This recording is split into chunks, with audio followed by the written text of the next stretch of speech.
Much the polls close in Vermont, Virginia, and Georgia 1 hour from now. 12 states voting on the Super Tuesday. 595 delegates at stake for the Republicans, 865 for the Democrats. Stay with us throughout the night for our full coverage of Super Tuesday, which continues right now. We're closing in on the first results from the blockbuster event of the primary season. This Super Tuesday could be a defining night for both parties. Across the nation right now, it's the biggest night yet in the presidential race. We're going to fight for every vote in every state. A dozen states holding contests that could make the frontrunners unstoppable. We weren't expected to win too much, and now we're winning. Who will be left standing after this Super Tuesday? It's America's choice. Tonight, in the Republican race. What we are dealing with here, my friends, is a con artist. He was so scared, like a little frightened puppy. Donald Trump, with a new sparring partner, as he aims for a series of fresh victories and tries to knock out his rivals. You have one who's a liar, and then you have the other one who may be a worse liar. Marco Rubio, unleashing new fire and in need of a win to back up his claim he can take down Trump. It's time to pull his mask off so that people can see what we are dealing with here. Ted Cruz, hoping to grab the night's top prize in his home state of Texas, warning that time is running out to thwart the frontrunner. The time for the clowns and the acrobats and the dancing bears has passed. In the Democratic race tonight, This campaign goes national. Hillary Clinton, shooting for a southern sweep, looking to derail her primary opponent and set her sights on Trump. We don't need to make America great again. America has never stopped being great. Bernie Sanders, fighting to rev up his revolution. You want a candidate who is going to defeat Donald Trump?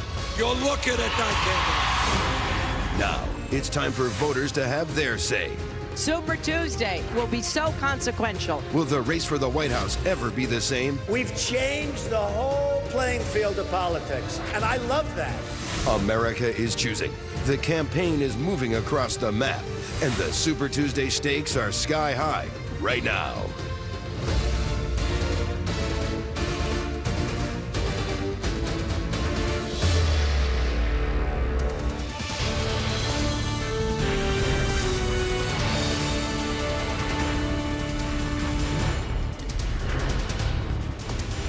Americans are going to polling places and heading to caucuses in a dozen states across the nation right now. These voters have the power to set the presidential race on an unchangeable course or throw a game-changing curveball. We want to welcome our viewers in the United States and around the world. I'm Wolf Blitzer in the CNN Election Center. This is a momentous night for the 2 Democrats and 5 Republicans who have survived this bruising primary season so far, and here's why. More than a third of the delegates needed to win the Democratic presidential nomination. They're at stake tonight. It's an even bigger share for the Republicans, with nearly half of the delegates needed for victory up for grabs. We're standing by for the first votes and our first chance to make projections less than an hour from now. That's when the polls will close in the first battlegrounds of the night. We're talking about Georgia, Virginia, and Vermont. At 8 p.m. Eastern, we'll be looking for results from Oklahoma, Minnesota, Tennessee, and Alabama and Massachusetts. And a half hour later, the polls close in Arkansas. At 9 p.m. Eastern, the spotlight is on Colorado and Texas. And at midnight Eastern, the focus is on Alaska. Here's what we're watching for as the night plays out.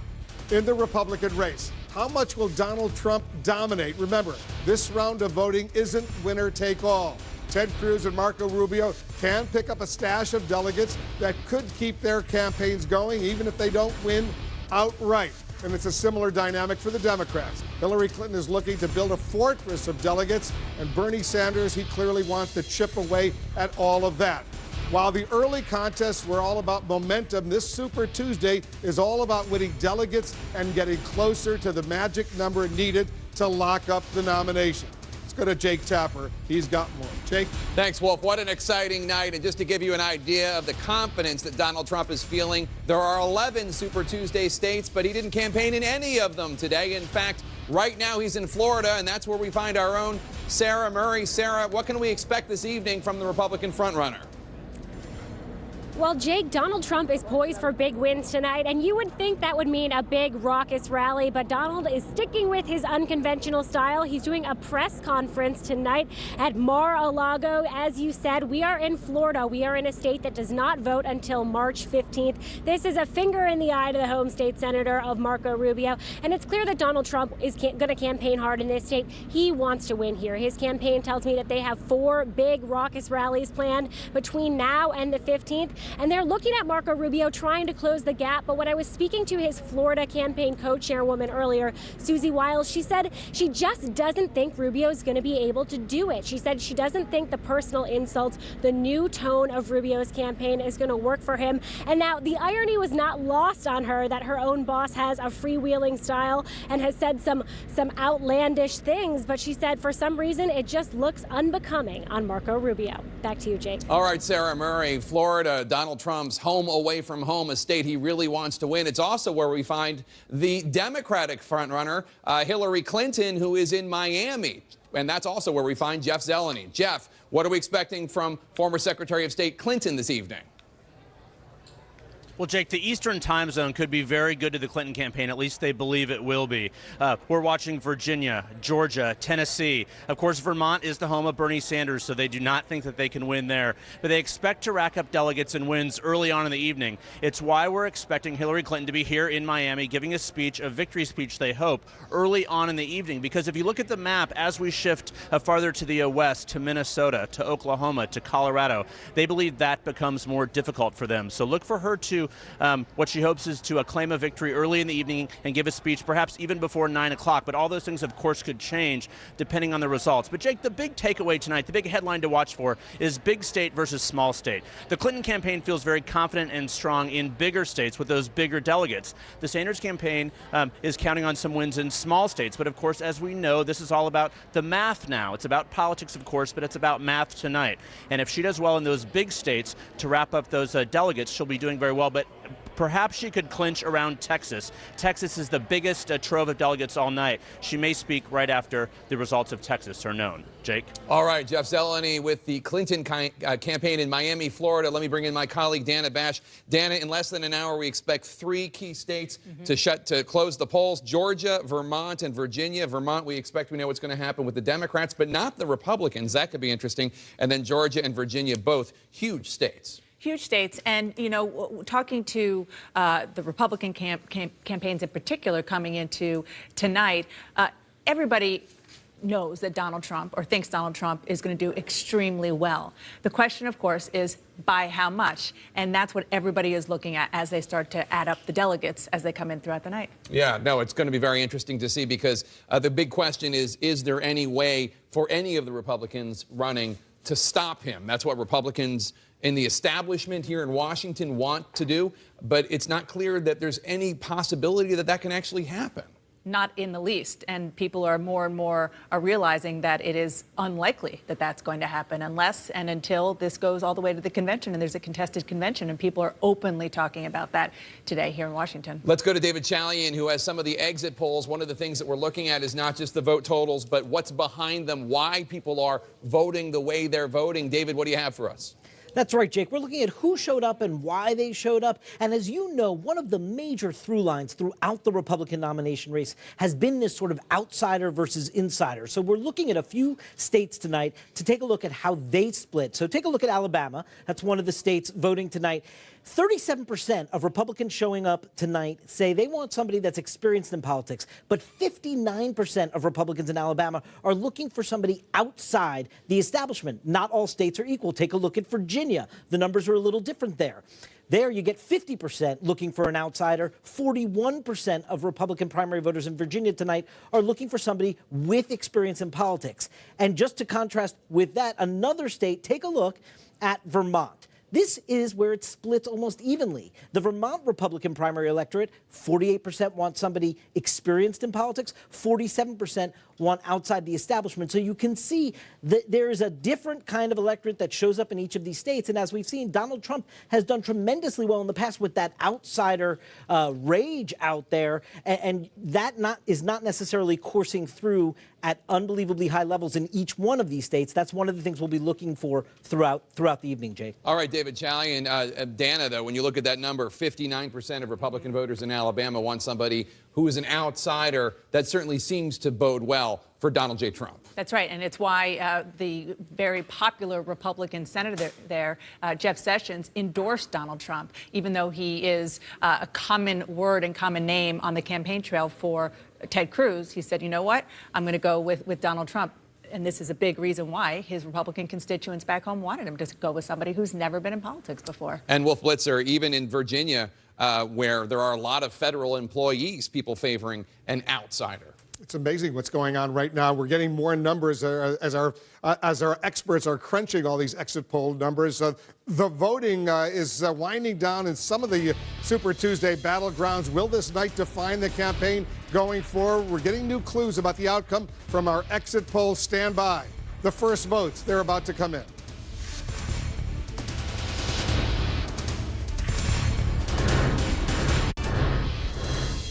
We're getting closer to our first chance at projecting winners at the top of the hour. That's when the polls close in the kickoff battleground states of Georgia, Virginia, and Vermont. I want to go to Manu Raju. He's over in Miami. He's with the Rubio campaign. Sunlen Srifati, she's with the Cruz campaign. Manu, first to you. You're getting some new information. What are you learning?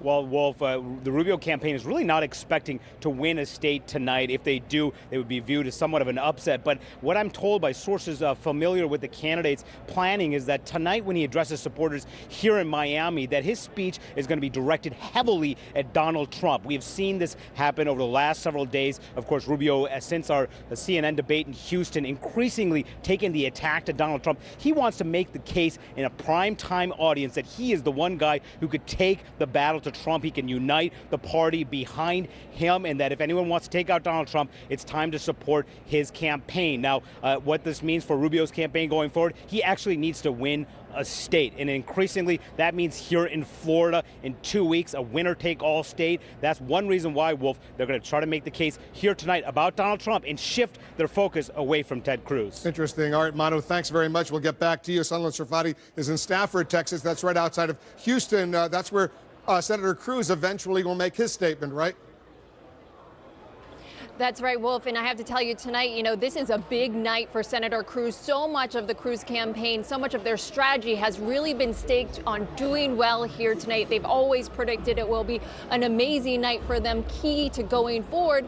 But the Cruz campaign is remarkably lowering expectations tonight. A Cruz campaign senior advisor telling me, we've said it will be a big night. It needs to be a big night. It does not have to be the biggest night. So that's an important phrase there. At bare minimum, the Cruz campaign will be satisfied with a win here in Texas and coming in a strong second in terms of delegate collection coming out of the states tonight. That is a remarkably lower bar than the one that they set from the beginning of their campaign. So much of their strategy here on Super Tuesday banked on doing well, performing well in the southern states.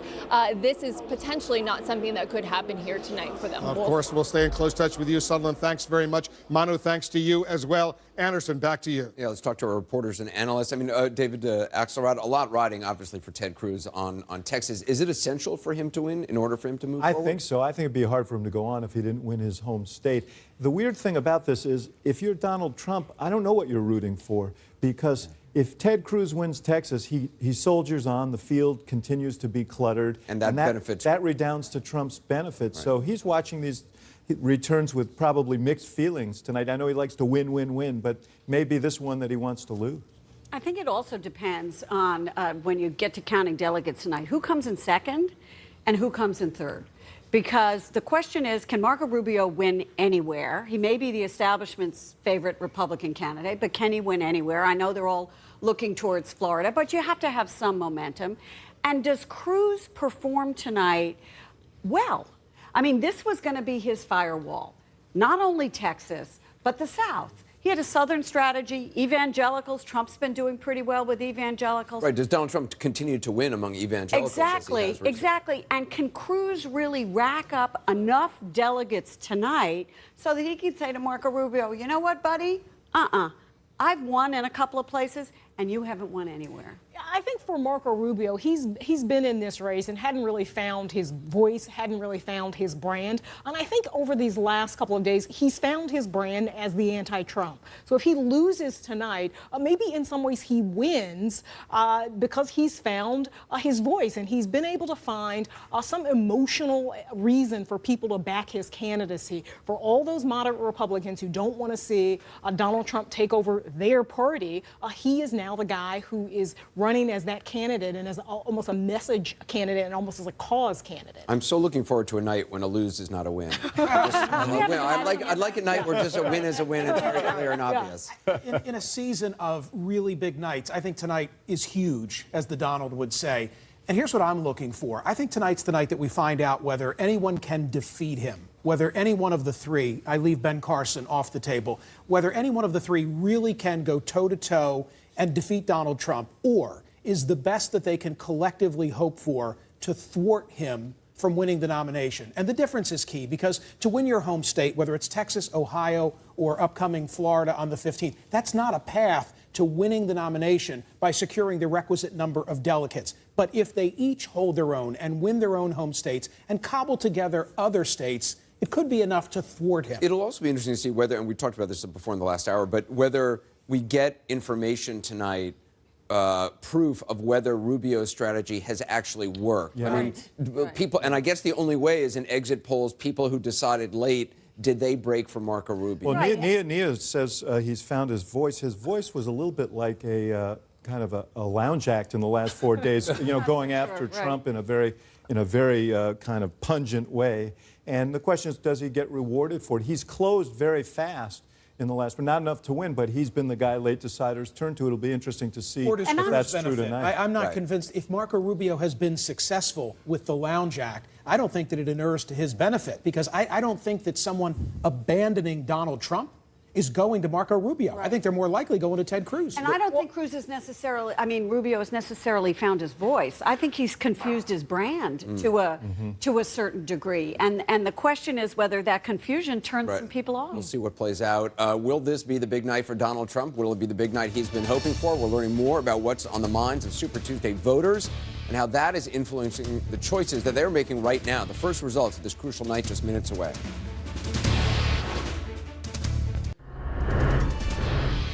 We're just minutes away from the end of voting in 3 key Super Tuesday battlegrounds. We're talking about Georgia, Virginia, and Vermont, and our first chance to project winners. It's hard to overstate the importance of this night for the 2 Democrats and the 5 Republicans still in the race. Remember, more than a third of the delegates needed to win the Democratic nomination for President of the United States are at stake tonight, and nearly half of the delegates needed to snag the Republican nomination. They are at stake as well. Let's go over to John King over at the Magic Wall. John, this is an important night, and we're taking a closer look now at the Republican delegates. Lots at stake tonight. Lots at stake tonight. Donald Trump could sweep. If he did, he would make a statement, because he begins the night, well, look, we're just getting started. It takes, as you see, 1,237 to win the Republican nomination. But when you win 3 out of the first 4 contests, people start to think, can he be stopped? 82 delegates to start the day. Let's put the Super Tuesday states on the board.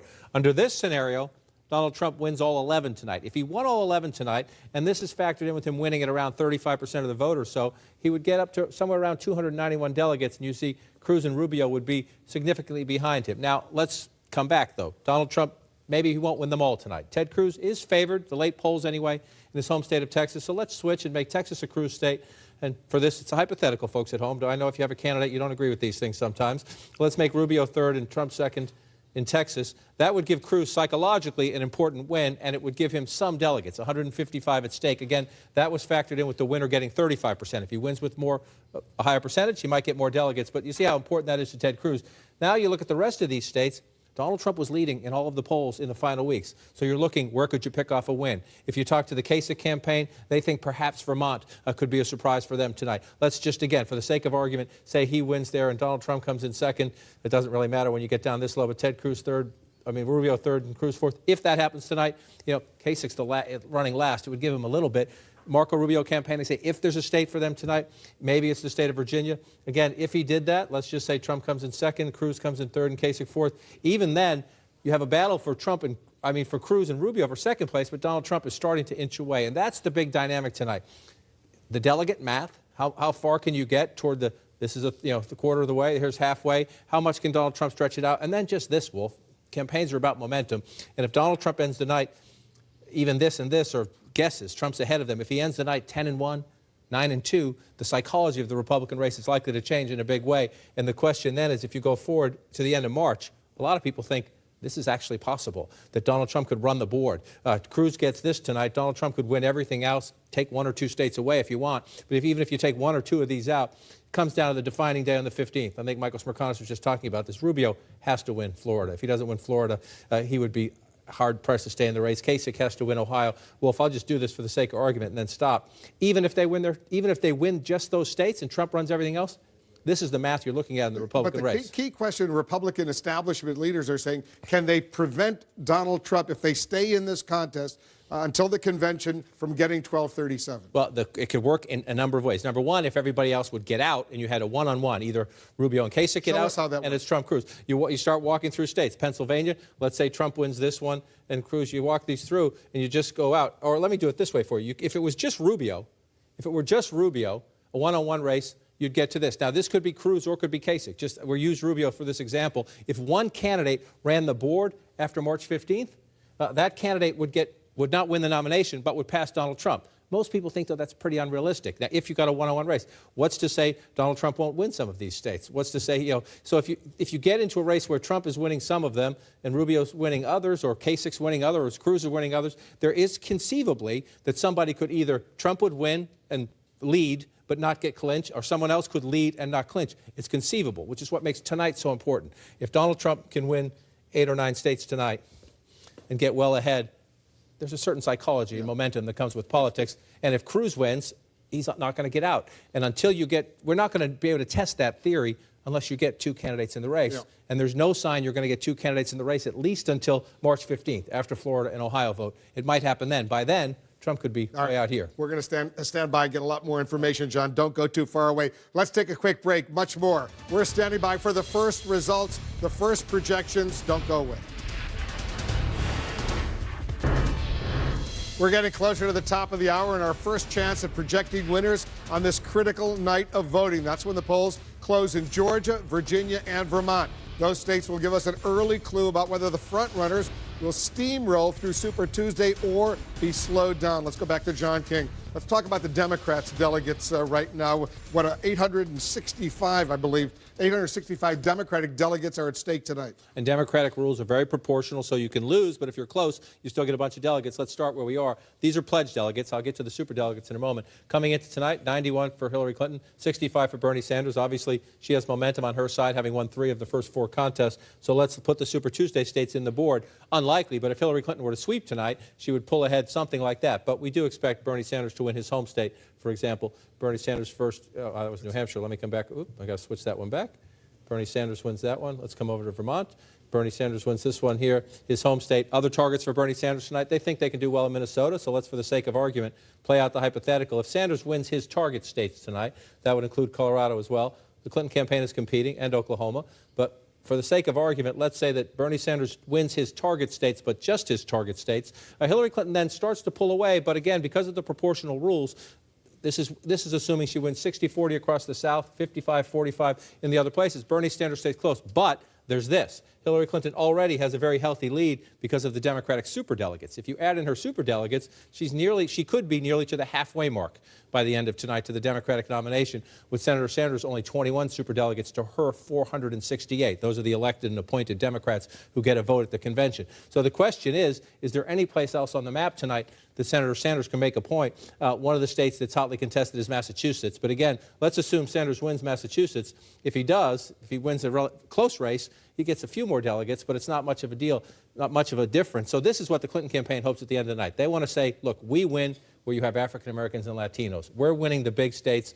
You're essentially winning caucuses and in New England. And look at this math, Senator Sanders. That's what they hope for in the Clinton campaign, to be able to end the night somewhere approaching the halfway mark, with Bernie Sanders still way back here, for psychologically to say, you're a message candidate, you're a protest candidate, the math says you can't catch us. They're hoping essentially he turns it down. They know he's not, turns the volume down and the heat down. They know he's not getting out of the race, but this is what they hope for. And if you play it out one more step through the end of March, the Clinton campaign is hoping by the end of March it looks something like this, but Bernie Sanders will tell you, we're going to fight in Michigan, we're going to fight in Ohio, we're going to fight in some of these other industrial states where the demographics do shift back in Senator Sanders' favor. But the Clinton campaign hoping, Wolf, to get a lot of momentum tonight, to carry it through the rest of March, and they want inevitability to be the conversation, if not tonight, within a week or two. But he and his people are making it clear they have the money. They raised $42 million in February alone, and he wants to get that message out. He feels that's important. The best way to do it is continue to have debates, continue to be out there campaigning. I think there's no question he's in the race to stay, not just for weeks, but for months, and maybe all the way to the convention,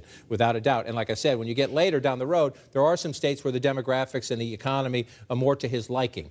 He's not leading in those states at the moment, but there are certainly some places where if he recaptures some momentum, he can do that. And a few wins tonight might help him in those places. Again, the Clinton campaign hopes it looks like this by the end of March. That's pretty overwhelming. But if you have a state like Ohio, for example, if you switch that one, if Sanders could pull that off, if you have a state like Michigan, if Sanders could change that one back, he starts to inch up some. The superdelegates give her a huge advantage. 468 delegates in your back pocket is pretty good when the other guy's only got 21. So even if he's competing on election nights for the pledge delegates and taking advantage of the proportional Democratic rules, which are generous to the second place challenger, even if that happens, as long as she keeps winning, she'll keep these superdelegates. They can switch their minds if they want, but if she keeps winning, she'll keep this in her back pocket, and that's a pretty nice gift, 468 that's a huge advantage she starts off with. Anderson, over to you. Yeah, well, thanks. Let's talk to our reporters and analysts. I mean, assuming that Hillary Clinton has a good night tonight, and we just saw John look at run the numbers, how does the race change for the Democrats moving forward? I mean, does Bernie Sanders continue to try to hammer away at Hillary Clinton, try to sort of show the differences between them? Does he somehow pivot to Donald Trump and the Republicans? Well, there'll be a lot. I think Trump actually helps Hillary Clinton in this regard. If there is an assumption that Trump's going to be the nominee, I think it's going to raise anxiety among a lot of Democrats. You think it could drive turnout for Democrats and raise that? Yes, but I think it'll raise anxiety in terms of not having too much of a squabble among Democrats. So no one, I think, there may be some who try and push Bernie Sanders out of the race if she has a good night tonight and into March. I don't think he's going to go. I don't think they should try and push him out, honestly. I think that'll create a backlash. But there will be a conversation about what the tone of that race should be and just how rough Democrats want it to be, knowing what they have coming down the road. How does that work, though? I mean, who has that conversation? I mean, is that just a conversation that the DNC has, or is that somebody? I know, does somebody try to approach Sanders? I told you I would have to okay. kill you. Maybe the President of the United States has that conversation. Well, I think that there will be, yes, the President certainly could have influence on this. But look, I think that Bernie Sanders himself, yes, he's been tough lately, but he hasn't been nearly as tough as he could have been throughout this race. I think he has some sense of what's at stake here. So we'll see what judgments he makes. First of all, Bernie Sanders also raised last month $42 million. Yeah, huge amount. He has a lot of money. There's no reason for Bernie Sanders to go anywhere. Hillary Clinton herself, if you recall, in 2008, stayed in until June. Yes. Yeah. But he has a specific, he didn't start off, in my view, thinking that he was going to be the Democratic nominee. He started off to try and drive a message and drive the party. And he has done that, and he will continue to do that. And this is how he has influenced this race so tremendously. He's influenced Hillary Clinton tremendously. The conversation has changed tremendously. There's no doubt about it. I mean, she's moved to the left on a number of issues. And he's going to continue to do that, and that is something perhaps that Republicans could honestly take advantage of to a Also, great him staying in the race, Michael, it makes the argument is, besides what they have said, is that also he continues to draw enthusiastic crowds. He continues to kind of raise enthusiasm on the Democratic side, and also perhaps even makes her a better candidate. I mean, Paul Begala had made the point days ago that he has already made her a better candidate, and that could probably continue. I believe that. I think he provides a necessary foil for her, and I think that there are limits to how far he's willing to go. I'm sure Senator Sanders wishes to be president of the United States. I also get the impression that he's a realist, and he's defined the boundaries beyond which he will not go to score additional points. I mean, last week, a federal judge appointed by her husband, meaning President Bill Clinton, said there was a reasonable suspicion that the public right to know had been thwarted through the whole, quote, damn email controversy. and he never would go there. If he had gone there, he could have exploited some of the honesty issues that she has that are reflected in these numbers. Yeah, and I think we saw last week in his speech after he got walloped in South Carolina, he focused mostly on Donald Trump. In the end, he kind of presented the Democratic Party as the party of real American values, and Trump is something else and outside of where America should be. He lightly criticized Hillary Clinton around the transcripts, but I think you'll see a candidate that's a little different going forward. Let me say, he has made her a better candidate. I have no doubt about it. At some point, she's probably going to decide she's a good enough candidate. Right, she's ready to It's move. time for him to move on. Question, of course, will Super Tuesday live up to the hype for Donald Trump and for Hillary Clinton? We're going to learn the first winners of the night right after the break.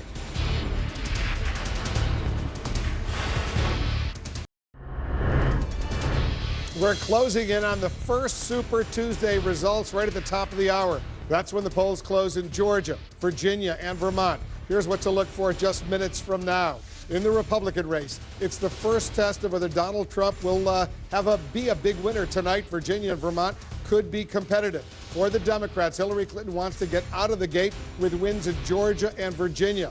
Bernie Sanders is counting on his home state of Vermont to score his first Super Tuesday win. Let's go back to Jake. Jake?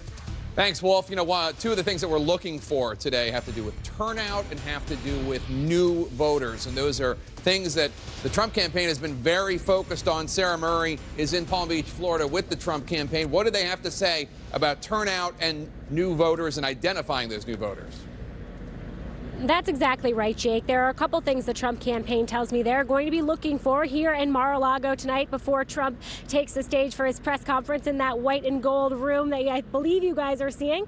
But a couple things they're going to be looking for are big turnout as well as these open primaries that they really think can help them. Remember, Donald Trump's building a coalition that's not just traditional Republican voters. It's low propensity voters, disaffected voters, new voters, and they really feel good in Georgia. That's one of the early states we'll hear from. That's a place where there is an open primary and where operatives there have sort of given volunteers free rein, saying if you want to talk to voters at a beer fest, do it there. Talk to voters at gun shows. Bring in anyone you can. Now, they say that they are organized in all 159 counties in Georgia, which is a pretty impressive organization for a campaign that's been knocked on that a little bit. And the reason they are organized like that is because they want to walk away from Georgia, not just with a win, but with as many delegates as possible. Jake?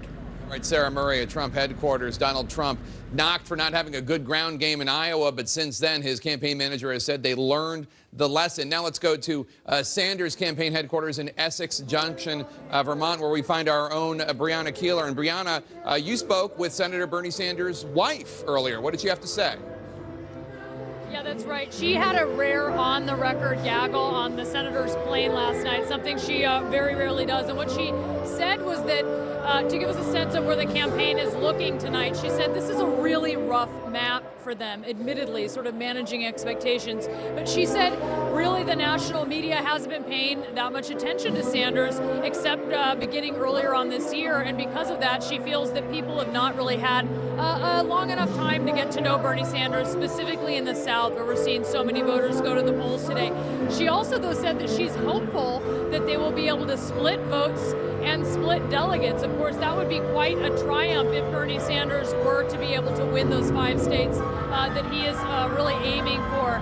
And I know you can tell that it's very loud here, Jake. This is actually Ben Folds from Ben Folds 5 playing for the crowd here at the victory party. But Jane Sanders pushing back on questions about what it would take for her husband to step out of the race. She said he has a lot of support. He may not have a majority support, but we won't even know tonight if he does. So they're going to keep going. Jake? All right, a lot of questions to be answered this evening when it comes to Bernie Sanders. But now let's go to Sanders' opponent, Hillary Clinton. She's in Miami, and that's where we find our own Jeff Zeleny. And Jeff, Florida's not even voting today. They don't even vote for 2 weeks, but Clinton's there.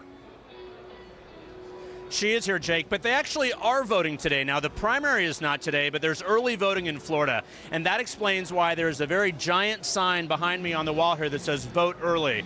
The reality is the Clinton campaign is hoping to bank on votes at this point for the next 2 weeks going forward to win the Florida primary. It's also very much a dual-track strategy, emblematic of what this Clinton campaign is trying to do from here going forward. They have at least one eye on the general election as well. And if Donald Trump should become the Republican nominee, which is what most people inside the Clinton campaign believe, they believe that Florida will be complicated by Donald Trump.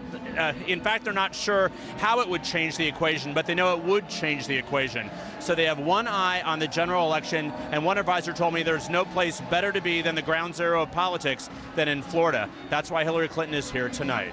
Jake? All right, Jeff Zeleny in Miami with the Clinton campaign. And Dana, I guess, everybody expects that the frontrunners Donald Trump and Hillary Clinton will do well this evening. But the question is, how well? Will their opponents have any momentum tomorrow?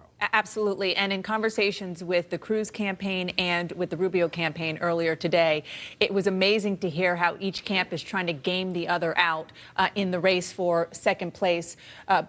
Most importantly, mathematically, but also psychologically, and how each of them kind of games out the system. But I think what both Sarah and Jeff are talking about, in the words of the late, great Tim Russert, Florida, Florida, Florida, we are obviously focused on tonight because it is so big. Half of the delegates needed to win will be awarded. But the fact that so many of these candidates are in Florida, it tells you a lot about where they think that this whole campaign on both sides of the aisle will really be made or broken. All right, Dana, let's bring in David Chalian, who's looking at exit polls for us.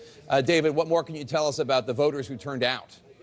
We're looking here on the Republican side, Jake, and as you know, one of the bloodlines sort of coursing through the veins of Republican voters this primary season has been this sense of betrayal with Republican Party leaders of their own party. Take a look how this is playing across some key states tonight. In Georgia, 58% of the Republican primary voters tonight say that they feel betrayed by their own party's politicians. 38% say they haven't. Take a look at Alabama. That's another state that has a high percentage of betrayal. 57% of Republican primary voters in Alabama feel betrayed. I'd imagine that's good news to the Trump campaign, which has sort of been playing on that sense of betrayal by the establishment politicians. Virginia's a slightly different story. Take a look here.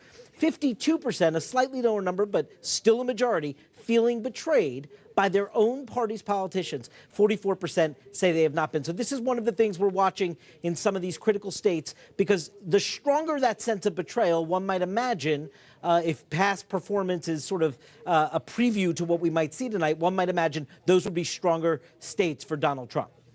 All right, David, that's interesting. And Dana, you know, it's so fascinating. This is not, we expect Republican Party voters in Alabama and Georgia and Virginia to have negative views of Barack Obama, negative views of Minority Leader Nancy Pelosi. What we don't expect is that they will feel betrayed by their own leaders, their own Republican Party leaders. No, that's true. And, you know, I talked to lots of Republicans today who have run campaigns, particularly in the Senate and the House over the past several cycles, who have said, where has everybody been if they don't understand that this is happening? I mean, look at what happened in Mississippi, for example. Thad Cochran ended up winning his primary, but barely. The entire Republican establishment around Democratic support country had to come in and get it with Democratic support. So it's been going on.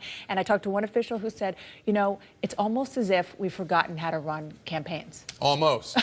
Almost. Anderson, hell hath no fury like a voter scorn. And I think we're going to see a lot of that tonight. I mean, S.C. Cup, what are you expecting? I mean, we hear the sense of betrayal. You see in these exit polls a lot of anger and dissatisfaction. Virtually all of the voters on the Republican side angry or dissatisfied. Yeah, I think the lesson we'll probably learn tonight, as it looks like Trump is poised to do very well, is that the sort of brand loyalty that the GOP expected a lot of voter blocs to maintain this year has really been overestimated, whether that's evangelicals, blue-collar workers, voter blocs that Republicans traditionally get. Yes, they're not leaving to go to the Democratic Party, but they're also, I think if Donald Trump does really well, completely repudiating the Republican apparatus.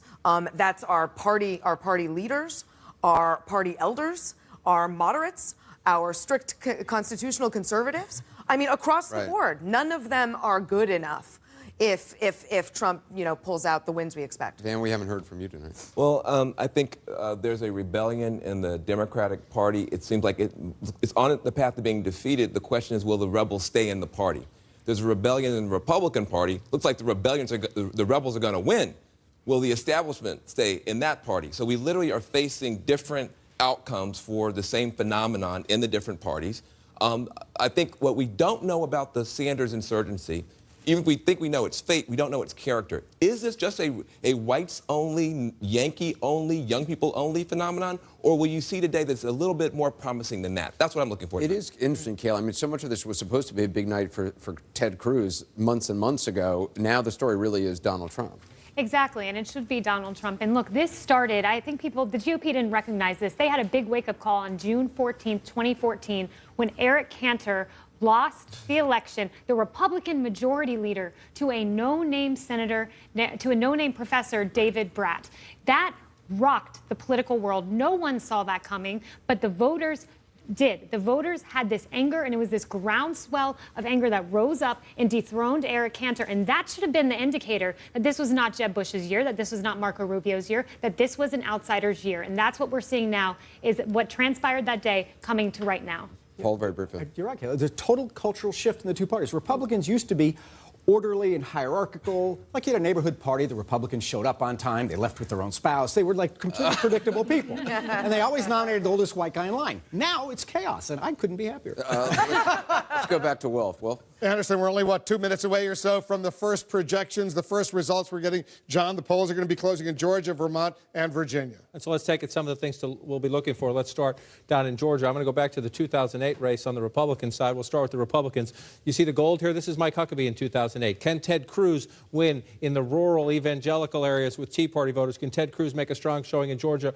There's the Atlanta suburbs up here. You saw Mitt Romney did well there in 2008. John McCain won, where you have military installations and other mainstream Republicans. A fairly tough split back in 2008. Will we get that tonight? For Ted Cruz to perform well, it has to be in the middle. We'll watch Rubio and Trump fight for these mainstream Republicans there. On the Democratic side, Hillary Clinton doesn't like this map. 66% to 31%. She lost, but then Senator Obama won the African-American vote in Georgia overwhelmingly. Secretary Clinton trying to do that tonight in Georgia, as she did in South Carolina. Let's move back up now to the state of Virginia. This is a swing state in presidential politics. Let's go back again to 2008 as we look at it. On the Democratic side, Barack Obama not only won where the African-American vote is in Virginia, in Richmond, down in Norfolk, but he also won a lot of white, Latino, and the smaller African-American population in the Washington suburbs. Hillary Clinton won in 2008 out here in these rural areas. Tonight, she wants to win the Obama map in the state of Virginia to make a statement. A lot of delegates at stake there. On the Republican side, this could be a fascinating race. Again, 2008, this is Mike Huckabee. Small, rural, evangelical counties. Jerry Falwell's Liberty University out here.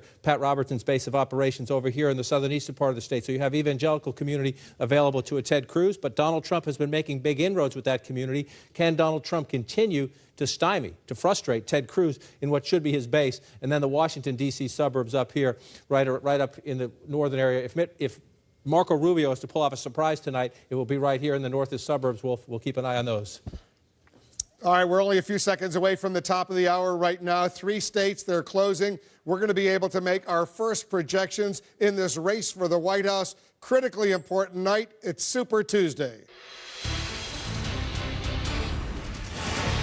And look at this. CNN can now project that Hillary Clinton is the winner in Georgia, is the winner in Virginia as well. Hillary Clinton is the winner. Bernie Sanders, we project, wins his home state of Vermont. Hillary Clinton wins 2 states, Georgia and Virginia. Bernie Sanders wins Vermont. Let's go to the key race alert right now. Hillary Clinton, as we reported, Hillary Clinton wins Georgia and Virginia. Just want to be precise based on our projection, based on the exit poll information, the other information we're getting. Bernie Sanders wins his home state of Vermont. We have a key race alert now. Exit poll results that we're getting in. The exit poll results in Virginia. First of all, in Georgia, take a look at this. Based on early estimates, Georgia, Donald Trump 40%, Ted Cruz 24%, Marco Rubio 23%. In Virginia, Donald Trump 34%, Marco Rubio 31%, Ted Cruz, he's down at 16%. These are exit poll results based on early information we're getting in from the exit polls. We have early leaders as well in Vermont. The early leaders in Vermont, look at this. On the Republican side, Donald Trump and John Kasich, they are both early leaders in Vermont. So let's once again recap where we stand right now. Hillary Clinton wins Georgia and Virginia based on our projection. The other result, Bernie Sanders wins his home state of Vermont. As far as the exit polls are concerned, remember, these exit polls are estimates. They're based on our early survey of voters as they left their polling locations. The final outcome may be different. We can expect those numbers to change throughout the night. Let's go to Jake. Thanks, Wolf. Those are big projections. Hillary Clinton did not win either Virginia or Georgia in 2008 against then-Senator Barack Obama. Jeff Zeleny, big victories. If you consider these projections to be what's going to happen, what we're going to find out, they've got to be feeling pretty good at Clinton campaign headquarters in Miami. No question, Jake. We heard cheers are up just a few moments ago when both Georgia and Virginia were called for Hillary Clinton. You can hear them here right behind me again. And you're right, we are going to be talking about that throughout the rest of the campaign, how she compares this time to 2008. And you're right, she won Virginia, she won Georgia, so that is a key win and moment for her. Combined, they have 197 delegates. Of course, it's important to remember she doesn't get all of them. She'll split them with Bernie Sanders, but so important. And Virginia, of course, a key battleground state in the general election as well. So that is why this campaign believes Virginia is even more important. Jake? All right, Jeff Zeleny at Clinton campaign headquarters. Now let's go to Sanders campaign headquarters at Essex Junction, Vermont, where we find Breonna Keeler. And Breonna, we're also projecting, CNN projecting, that Senator Sanders will win his home state of Vermont. And you're there with Sanders campaign manager Jeff Weaver. That's right, I certainly am. And obviously, Jeff, this is very good news. You expected this win. Yes. How do you feel about this and also the other states that you're hoping to close in on tonight? Well, I think, we're very gratified with the people of Vermont support the senator. They know him the best, and it was clear they were going to, support him overwhelmingly. I think the win here will be very impressive. I think looking forward, I think we're feeling good about Massachusetts and Colorado and Minnesota and Oklahoma right now. We'll see how the night unfolds, but we're feeling very good. His wife, Jane, said that she's hoping to split the delegates and split the states. That basically means a sweep through the states that you just named. Are you as optimistic as she is? Well, look, even if we're close in those states, it's a split of the delegates. So, that's the way this proportional system works. There's going to be, after tonight, there's a long road ahead of us. How far are you prepared to go here? We're going all the way to the convention, all the way. Nothing would stop you from that? Absolutely not. We'll see you in Philadelphia. All right, Jeff Weaver, thank you so much with the Bernie Sanders campaign. Jake, back to you. All right, Breonna Keeler. And Dan, it's so interesting. Everything has flipped when it comes to Hillary Clinton and what states and what group she wins. In 2008, she was a candidate who won the white vote, and then Senator Obama won African Americans, Latinos, and now, not only is she getting the opposite in terms of the voters she appeals to, but she's now winning the states that she lost in 2008. No, it is so true, and it is because she is going after the Obama vote.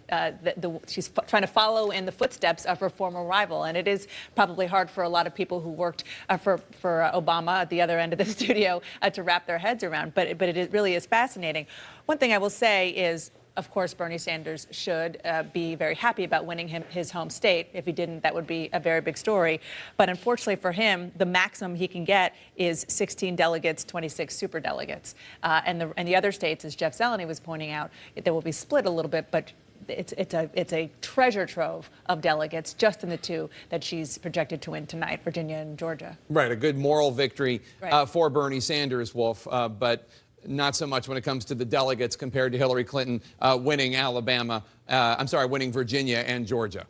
Good point, Jake. Thanks very much. I want to review what's going on now with this key race alert. On the Republican side, a very exciting contest. Let's go, first of all, to Georgia right now. These are CNN exit polls. Look at this. Donald Trump at 40%, Ted Cruz 24%, Marco Rubio 23%. That's in Georgia, the Republican primary. In Virginia, Trump is ahead, but slightly. 34% according to our exit poll for Trump, 31% for Marco Rubio, Ted Cruz at 16%.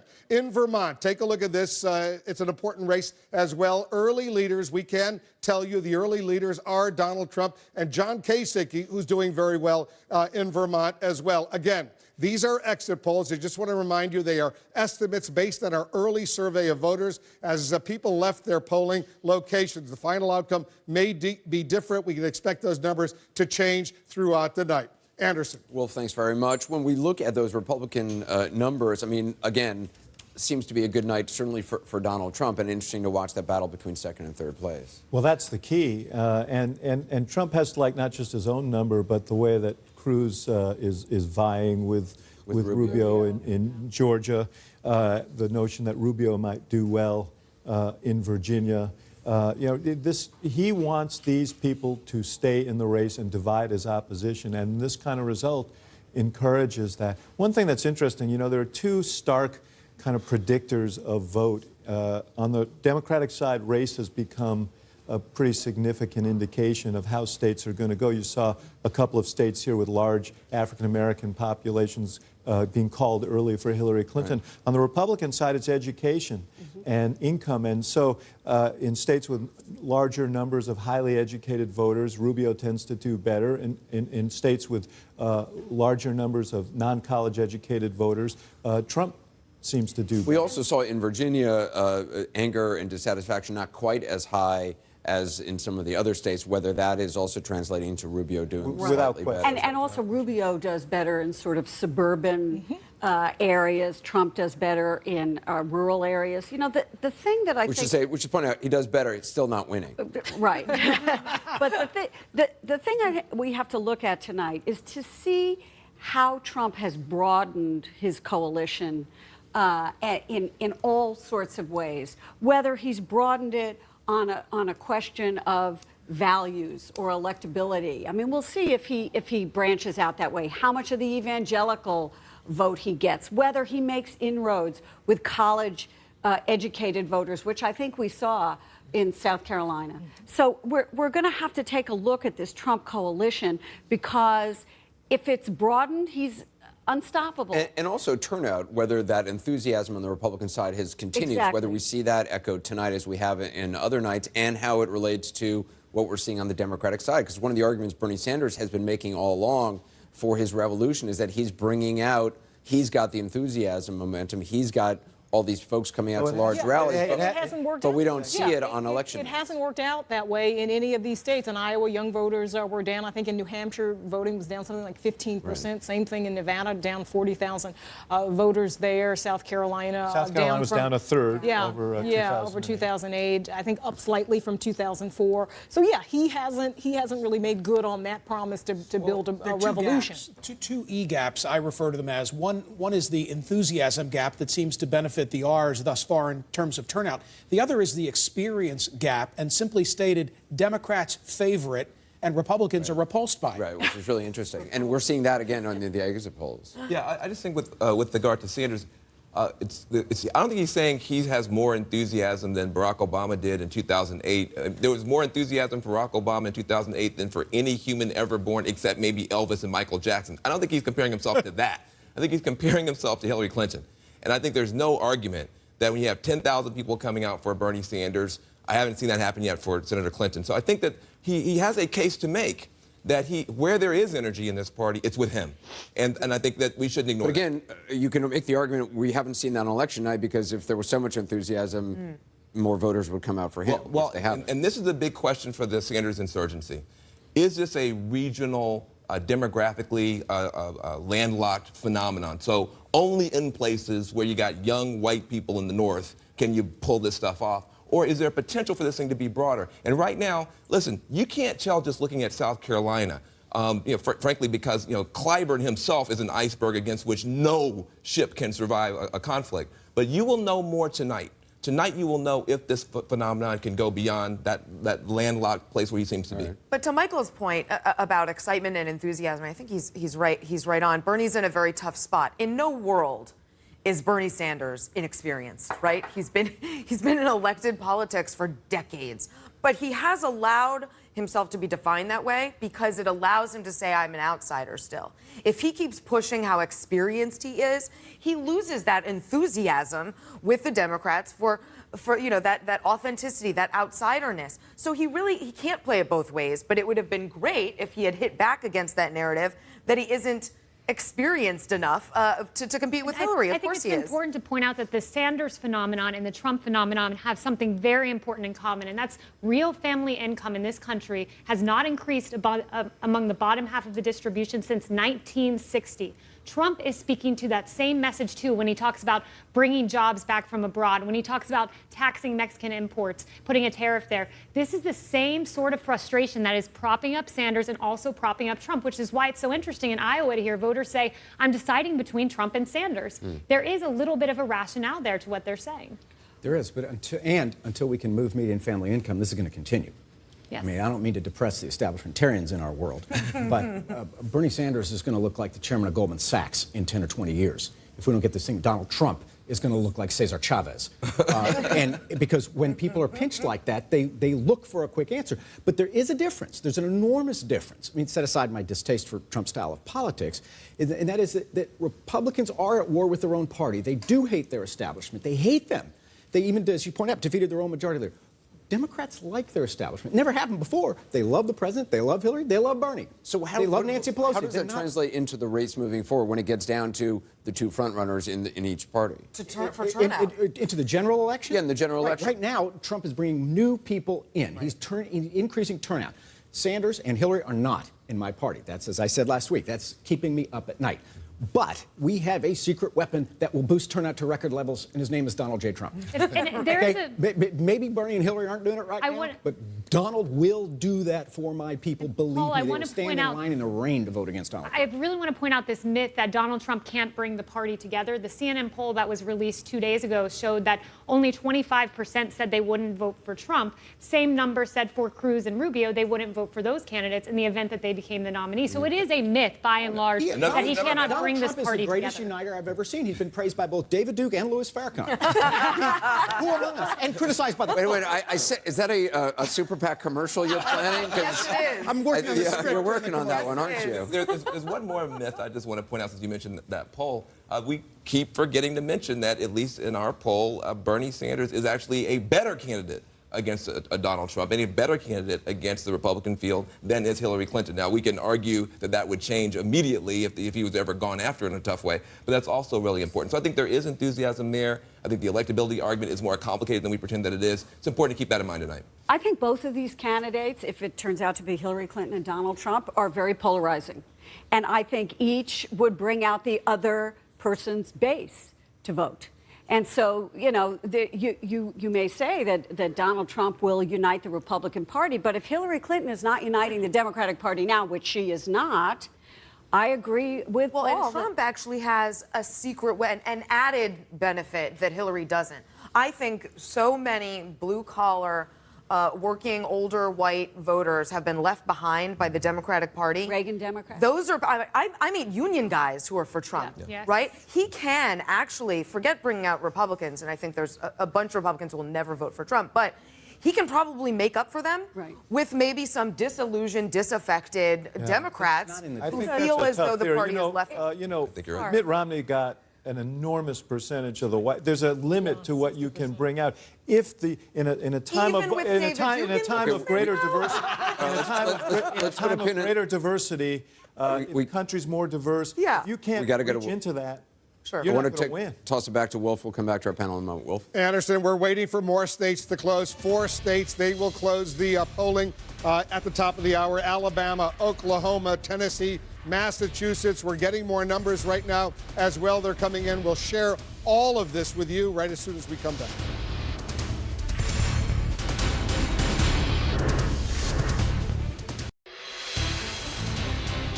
All right, let's get this key race alert. Let's update you on where we stand right now. Hillary Clinton has won the Democratic presidential primary in Georgia, according to our projections. Similarly, she has won in Virginia. Bernie Sanders has won in his home state of Vermont. Those are CNN projections. Let's take a look at the Republican side right now. On the Republican side, in Vermont, the early leaders right now, based on our exit polls, Donald Trump and John Kasich, both doing well in Vermont. In Georgia, these are the exit poll estimates we have right now. Donald Trump, 40% in Georgia. Ted Cruz, 23%. Marco Rubio, 22%. Remember, these are exit polls. They're estimates based on our early survey of voters as they left their polling locations. The final outcome may be different. We can expect those numbers to change throughout the night. Let's take a look at some new real numbers coming in right now from Virginia. We're getting hard numbers very early in this process, but we can get a little sense of what's going on with 1% of the vote in. Donald Trump's at 38%, Marco Rubio 31%, Ted Cruz third place right now with 17.8%. Remember, this is still very early in Virginia. Let's go to Jake and Dana. Dana Bash. It's too early to forget names. You've only known her 20 years. So one of the things we're looking for this evening is not only, of course, how the votes are coming in, but why people are voting the way they're voting. Let's go to our political director, David Chalian, to give us more insight from the Commonwealth of Virginia, where it looks like a competitive race as of right now. That's right, Jake. And so we're digging in. So why is it so close? One of the first things we look at is sort of the candidate qualities, what voters were looking for tonight. The top candidate qualities for the voters, one was can bring about needed change. I'm looking for the candidate that can bring about needed change. Trump wins that category, 41%, to Rubio's 25%, to Ted Cruz at 14%, to John Kasich down at 9%. Another top quality for Virginia Republican primary voters today is looking for someone who shares my values. That's a Rubio category. Rubio at 34%, Cruz at 26%, Kasich at 15%, and Trump is all the way down at 11% in that shares my values category, which is also a top quality. Now, Jake and Dana, as you know, the other qualities that we do test, electability, can you win in November, and telling it like it is. The smaller share of the electorate are looking for either of those things, but still Trump dominates telling it like it is, and Marco Rubio is dominating electability there in Virginia as the candidate that can win in November. It's just that those two qualities are not as high of importance for voters today in Virginia. Interesting. And Dana, normally Donald Trump does not do well in the one category of shares my values. He usually does well in all the others, tells it like it is, will bring about needed change. But this is the first time I can recall Marco Rubio doing so well. I was thinking the same thing, and it's a question of whether or not you know, I'm sure people who are looking for somebody who shares their values aren't looking for some of the language that we've heard on the campaign trail. However, what Marco Rubio has been trying to do is point out that Donald Trump is not one of them, is not a true conservative, all right?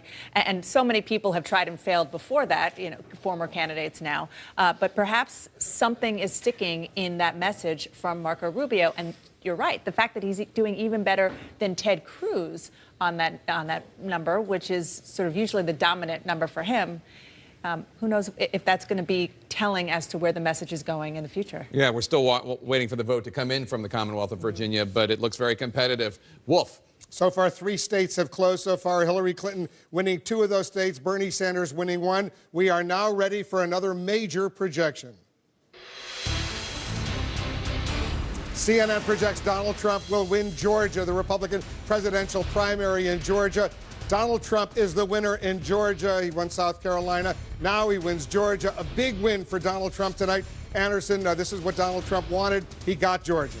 Certainly did, and it's looking again to be yet another good night for Donald Trump. Again, still a lot of results to come in, David. Yeah, but you know, the thing that interests me, we just discussed Virginia, now Trump has won Georgia. When you look at the difference between these states, it really is a difference in income and education. Right. And you know, Georgia has more of a downscale vote, and Trump has done better there. Rubio has been trying to appeal to upscale, highly educated voters, such as those you find in Northern Virginia, and he apparently is in the hunt to win or come close to winning a state tonight, and that's the pattern that I think this race is going to follow. The thing is, I think Trump has more broad appeal, and he can cut into Rubio's vote and the vote of Cruz and others in a way that these guys are not cutting into his. You know, I think there was a thought in the Rubio campaign that that Georgia could be a very good state for him, because he could appeal to the suburban voters and Atlanta voters, the voters outside of Atlanta. And so I'm not sure they expected to win it, but I do think they expected to do pretty well. And, you know, we'll see how the delegates turn out. But the key to Rubio's success is the more educated suburban voters or the educated urban Republican voters, and that you see in a state like Virginia or you would see in a state like Georgia. Yeah, and if he comes in close in Virginia or wins, that'll essentially be his template in his argument for why he could win Florida, why he would make a good general election candidate as well. The other thing about Virginia is they're going to have a more diverse electorate among Republicans. So this argument that Donald Trump has been making, for instance, that he could appeal to African Americans and Latinos, we'll have to see what the results say. Also, Rubio has been making the same argument, so we'll have to see what those exit polls show us in terms of how those different voters who are African American or Latino actually showed up and who they voted for. Virginia is of critical importance to Marco Rubio, recognizing that everything is proportional until we get to March 15th. But what I expect is if the margin stays as close as it is, and if he should lose to Donald Trump, it will be Exhibit A for the jockeying that'll take place tomorrow in terms of who needs to get out of this race. Because, Anderson, I'm keeping a close eye on how well John Kasich is doing in Virginia, and I can't help but think that if Kasich were not in that race, those would be Rubio votes. And yet you look at Georgia, and Ted Cruz is doing much better than Marco Rubio. Right. Georgia. Gloria mentioned that Georgia might have been Rubio country. Mm-hmm. That was also supposed to be South Carolina. Literally, when you went down to South Carolina, the Rubio signs say South Carolina is Marco Rubio country. And Trump also won South Carolina. I also think that Virginia, I live in Virginia, I voted in Virginia today, could be Rubio country. But, you know, the makeup is there. You're right about the voters of that state, but it still seems as though he can't really, you know, cut through. And because this isn't a traditional voting year. I got to take a quick break. Bernie Sanders is about to speak. We're going to bring you his comments live. We're going to take a short break. We'll have that when we come back.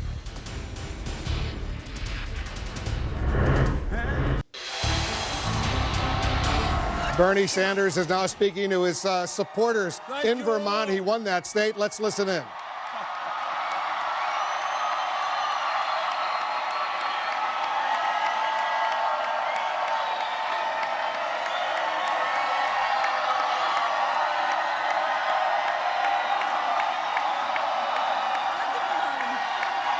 Thank you.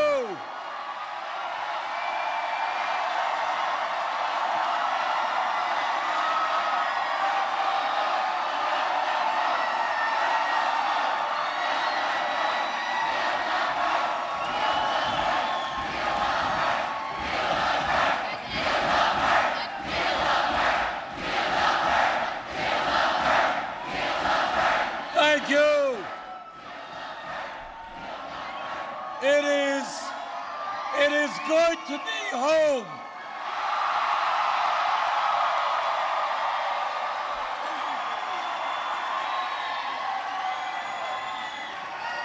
You know, I have been all over this country, but the truth is, it is great and great to come home and see all my friends.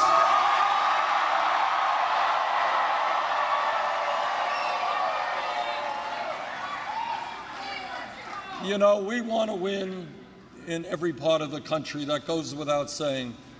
But it does say something and means so much to me that the people who know me best, the people who knew me before I was elected, who knew me as mayor, knew me as congressman, and know me as senator, have voted so strongly to put us in the White House. Thank you so much.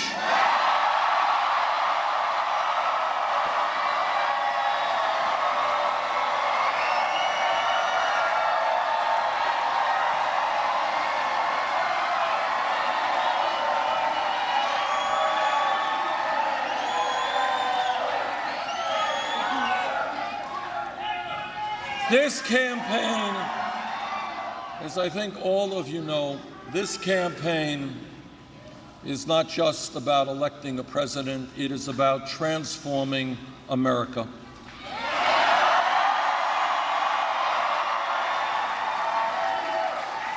It is about making our great country the nation that we know it has the potential to be.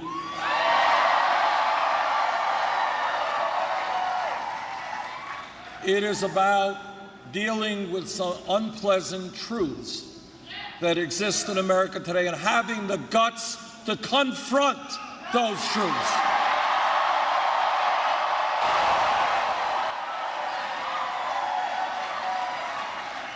It is about recognizing that in our state we have town meetings and people come out and they argue about budgets and then they vote.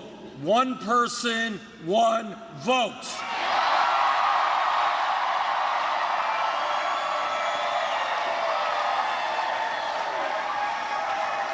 In Vermont, billionaires do not buy town meetings, and in America, we are going to end a corrupt campaign finance system.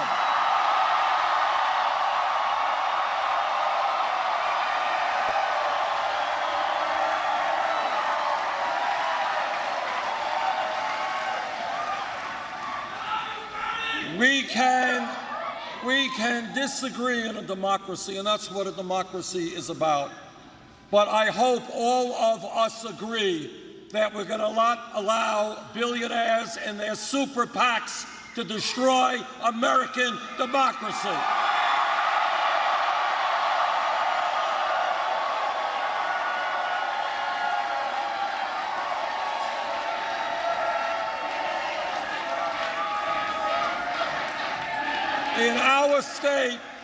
In our state, you all know that we have many, many thousands of Vermonters who are working not just one job, they're working 2 jobs, they're working 3 jobs.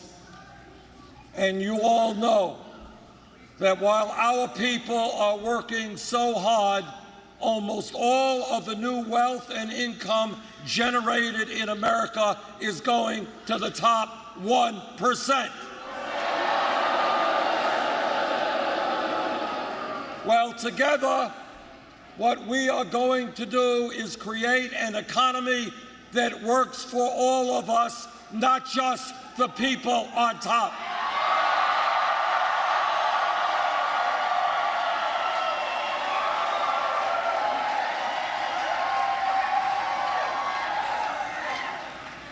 And together, we are going to end and reform a broken criminal justice system.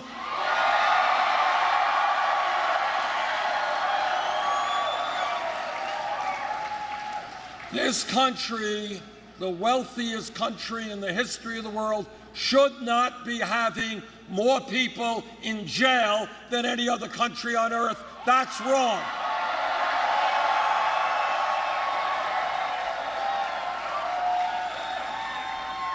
So we are going to invest for our young people in education, in jobs, not jails or incarceration.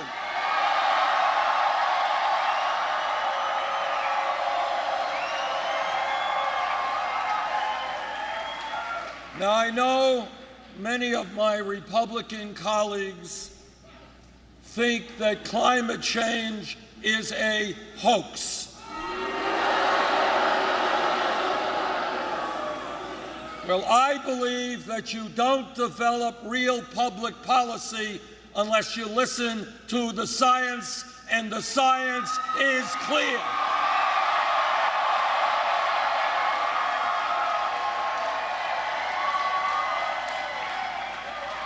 Together, we are going to transform our energy system away from fossil fuel to energy efficiency and sustainable energy.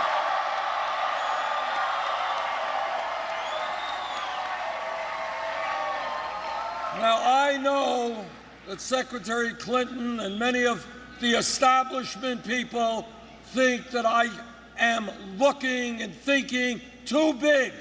I don't think so. So let me go on the record and say, as you have heard me say for years, health care is a right for all people.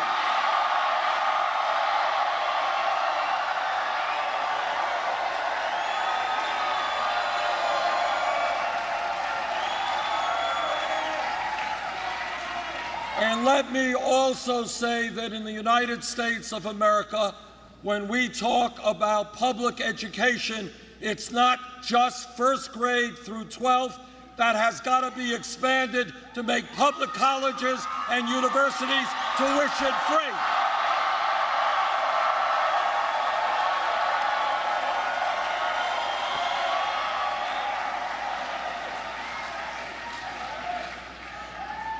What I have said from day one in this campaign, and I suspect many of you were down on the lake with me when we announced on that beautiful day.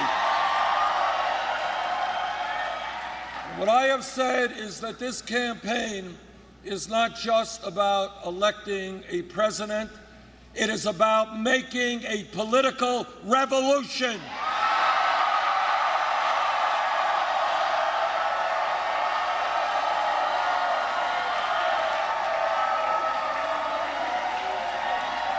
And what that revolution is about is bringing millions of people into the political process, working people who have been so disillusioned they no longer vote, young people who have never been involved.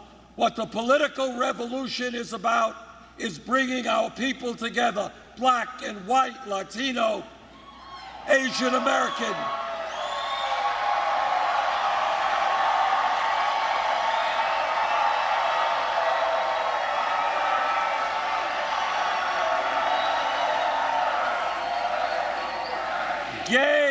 Gay and straight, people born in America, people who have immigrated to America. When we bring our people together, when we do not allow the Donald Trumps of the world to divide us up,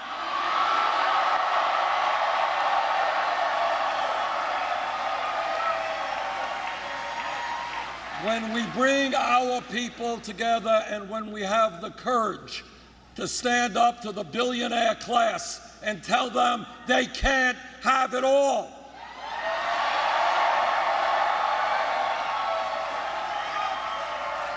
That our government belongs to all of us, not just super PACs and wealthy campaign contributors.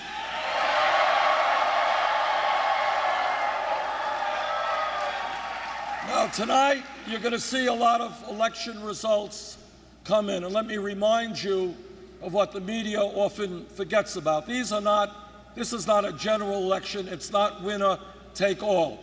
If you get 52%, you get 48%, you roughly end up with the same amount of delegates in a state.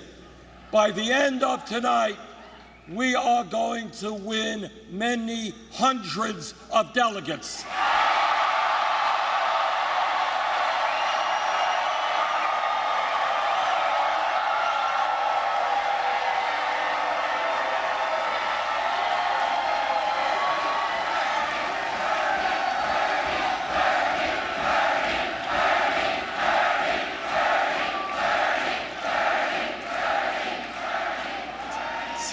Months ago, as you know, better than any other group in America, when we were out on the lake, we were at 3% in the polls. We have come a very long way in 10 months.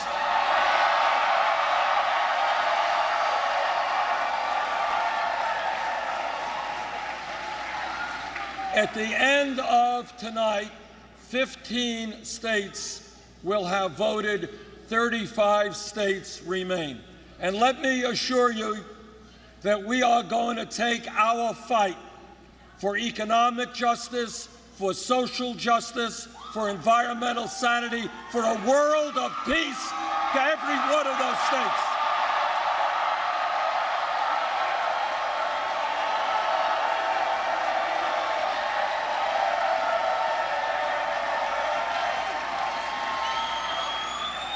Now, Wall Street may be against us, and the super PACs may be against us, but you know why we are going to win? Because our message is resonating, and the people, when we stand together, will be victorious.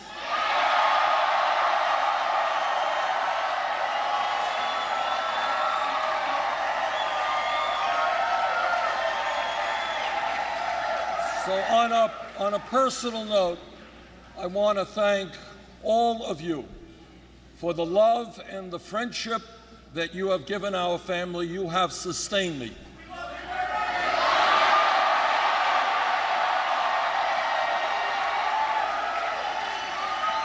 And I am so proud to bring Vermont values all across this country.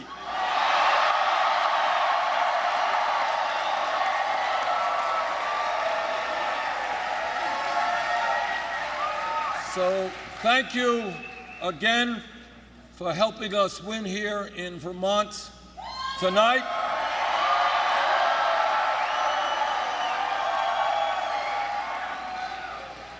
And I look forward this evening to just saying hello to so many old friends. So thank you all very much.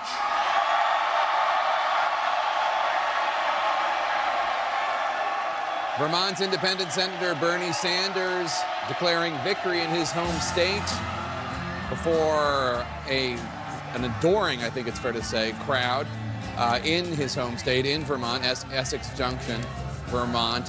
And Dana Bash, if I can bring you in, it's not a surprise that he would give a victory speech, but it is pretty early in the evening, and it remains to be seen whether or not he is able to deliver any other victory speeches this evening. Which is why he gave his victory speech tonight. You know, you give it while you can, you take what you get. And it's pretty good politics and good stagecraft, I think, to be doing what he's doing right now. Because you're right. I think the Sanders campaign knows full well that they might be in it for the long haul, months-wise, but tonight, this might be it for them. And there are 7 candidates for president this evening, 5 on the Republican side, 2 on the Democratic side, but nobody was going to come out this early and give a speech, so he was taking advantage of the fact that there was this time before the polls close at 8 o'clock Eastern when people like CNN and others would take his speech live, getting his message out for the next speech, for the next states. Yeah, look, it's free media. You know, fair or unfair, the Sanders campaign complains that he hasn't gotten as much attention as his opponent, Hillary Clinton. I don't necessarily think that's true, but that's what they think, and that's why this was incredibly strategic to do this tonight. And it was a very Bernie Sanders moment. I mean, obviously, he is giving his speech about who he is and what he stands for to people who love him and know him the best, right? Yeah. Talking about bringing his Vermont values to the rest of the country and suggesting he's going to be in it for the long haul. Wolf. Thanks very much. We're standing by. Moments from now, 4 more states will be closing. Let's see if we can make projections in those 4 states: Oklahoma, Alabama, Tennessee, and Massachusetts. Those results coming in right after this quick break.